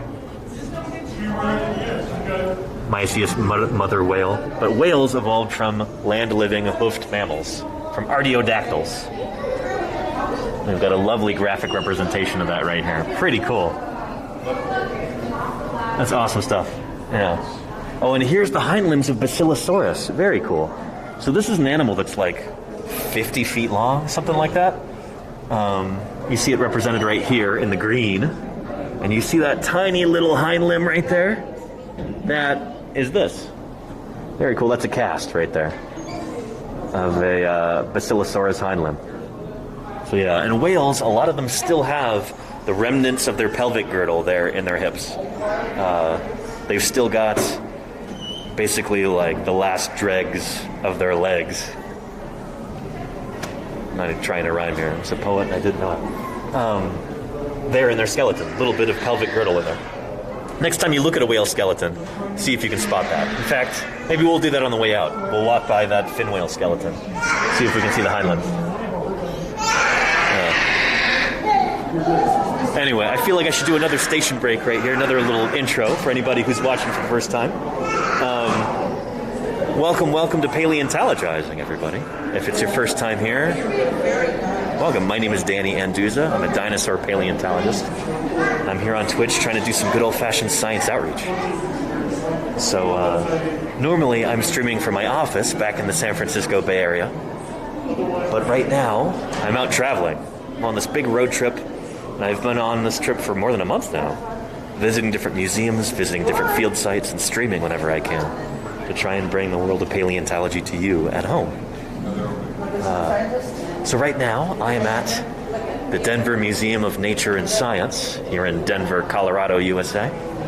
And we're having a great time walking around seeing the displays. At this point in the walkthrough, dinosaurs have already gone extinct except for birds, so it's mostly mammals from here on out. But yeah. Very cool. And Caterpillar. Well, yeah, shoot, whales used to walk on land. Ancestral whales that would have looked something kind of like this. We now think that they're a little bit more wolf-like than that. Things like Myocetus. Yeah. And Pachycetus does not look like that from what I understand. I think this is probably, I bet you this is painted like back when it was first announced, before we really had a good representation of what that animal looked like. Yeah, they almost make it look like a weirdo otter or something right there. Didn't really look like that. Yeah. Anyway, yeah. Yeah. Okay, we're moving on into the Pleistocene right here. And there's a big old mammoth. Take a look at that. That's got to be a Columbian mammoth, right? Yeah, Mammuthus columbi. There you go. Very, very cool. Yeah.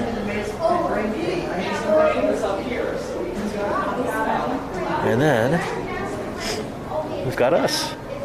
I think this is little Australopithecus right here. The dawn of humankind. Oh, it's funny. This display would have been put together probably in the 90s. We've got many more fossils of human ancestors at this point. So this display looks positively sparse compared to how it would be today. But yeah. One bizarre group of primates started walking upright. They adapted to life out on the plains of Africa. And, well, shoot, here we are today. Pretty neat. Pretty neat. And shoot, with that, that's going to be about it. Yeah. Oh, but they've got a prep lab here. We'll make sure we take a look at that.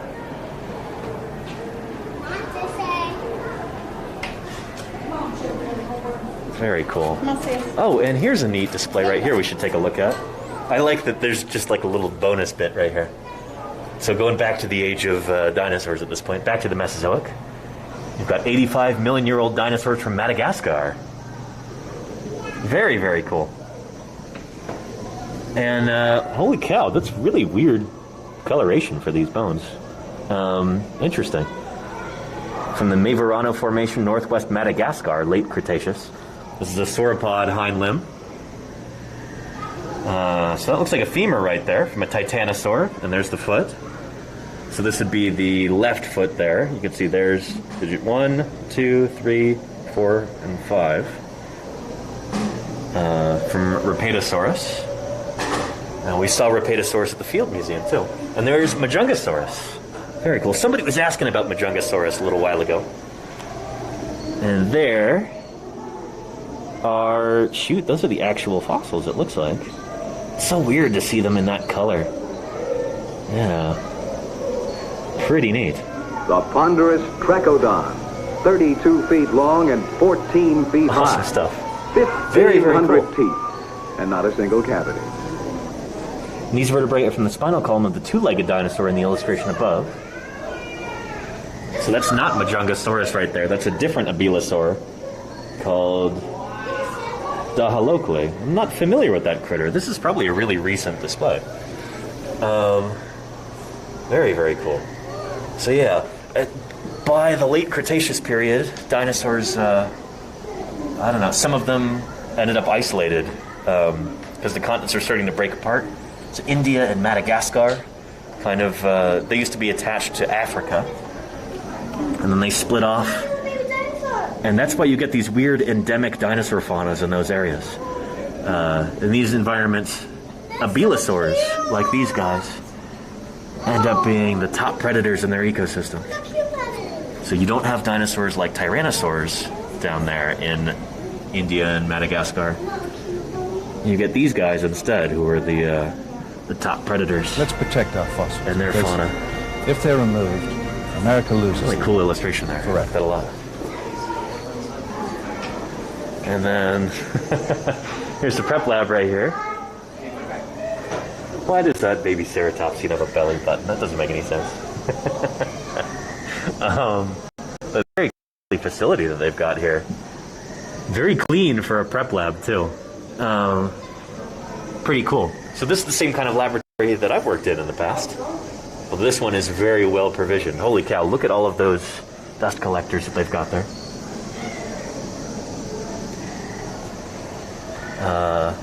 So here's a fossil jacket that they're working on. Looks like some little mammal-y thing there. So hopefully later in the summer, in about a week or two, I'll show you what it's like to actually dig up these things in the field. How we construct these fossil jackets to preserve everything for its journey back to the laboratory. Pretty neat. Looks like a big old sauropod vert there, maybe. Very cool. Yeah. Oh, man. Shoot, hang on. Can you see me now, everybody? Hang on. Signal's starting to come back a little bit. But yeah, there we go. That was the Walk Through Time exhibit here at the Denver Museum of Nature and Science. I really hope you enjoyed that. Excellent, yeah. Well, good. And it is a huge atrium here. This is really impressive. Just an enormous facility. Just gigantic. I'm sure they have like grand gala events and stuff in here, because that would be a great place to have it. Holy cow. These skylights. Really extraordinary. This is very, very cool. So yeah. Shoot, and it's about noon, so I've got to get on the road pretty soon. I'm headed to Vernal, Utah this evening. So tomorrow, with any luck, I'll be streaming from the Utah Fieldhouse Museum in Vernal, Utah. I actually streamed from there last summer too, so it's going to be a repeat, but it should still be a lot of fun. It's a really, really cool museum. And they actually have a cast of Dippy there, the world's most famous dinosaur skeleton. Lovely Diplodocus. So we'll make sure to pay her a visit. And then after that, I've got to get in contact with some of my colleagues at Dinosaur National Monuments. I'm going to be doing a stream from there on Monday, if everything works out like it's supposed to. So, make sure you don't miss that. It's going to be really cool.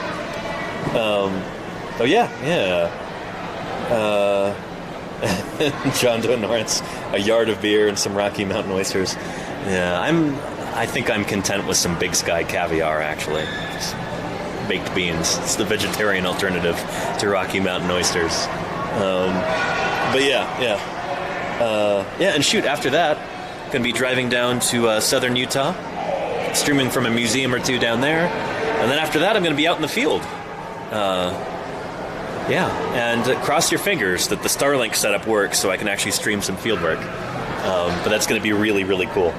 To my knowledge, that'll be the first dinosaur dig that's ever been broadcast on Twitch, and I think it's going to be pretty neat. So right now, let me go down by those elasmosaurs again, and I think we'll end the stream there. Let me put my mask back on. Just for a moment. I'm going to be walking by a bunch of people. Yeah.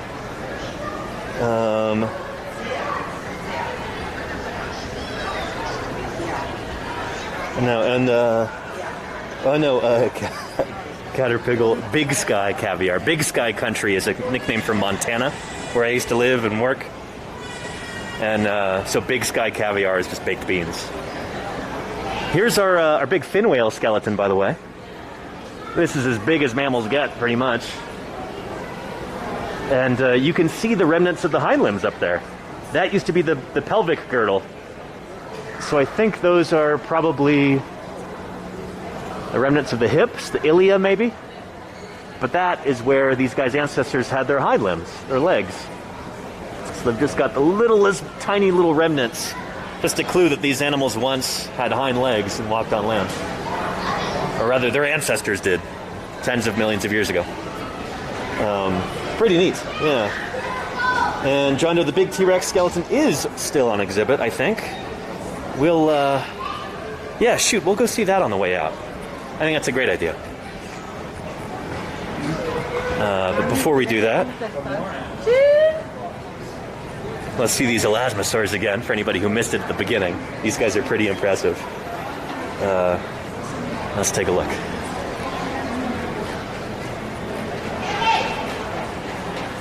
Very, very cool.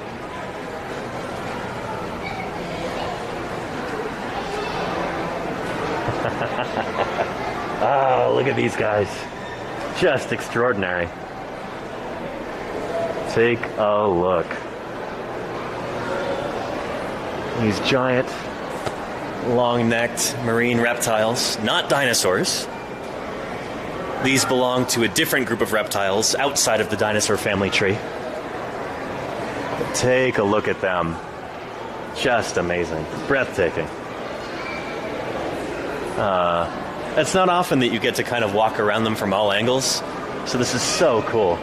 And there, of course, is our rocket-kicking T-Rex down there.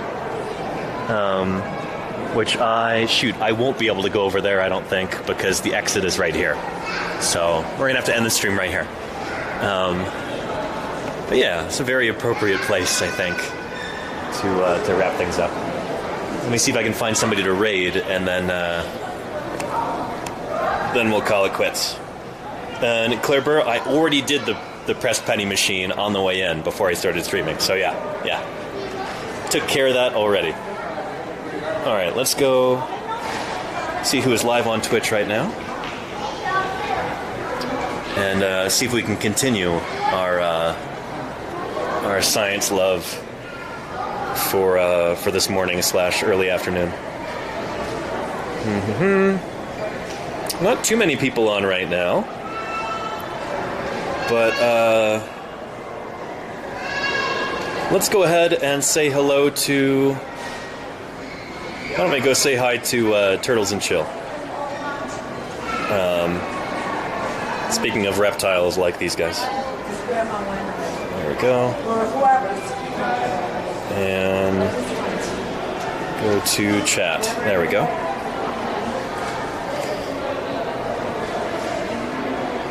Nope, come on. Raid Turtles and Chill. Are you a fan of dinosaurs? Very cool. I won't get an appropriate place to raid. There is I forget who wrote it, but there was some person who had like an interesting analogy about elasmosaurs like this. They're like, imagine if you took the skeleton of a turtle and then strung a snake through it, and you've got a long-necked plesiosaur like these guys. Not quite right. They don't have a shell. I don't know. The anatomy is way different, but yeah. Anywho. Thank you, everybody, for another wonderful stream. I hope you had as much fun as I did. Thank you for your support. Thank you for your wonderful questions and your enthusiasm, as always. And thank you, moderators, for your hard work. I realize my schedule has been really wonky lately with traveling and everything, so thanks for being so flexible. You know how much I appreciate you. Anyway, let's go check out Turtles and Chill, and hope to see everybody tomorrow from Utah. Catch me then for a really cool stream from the Utah Fieldhouse Museum. All right, bye-bye, everybody. Take care.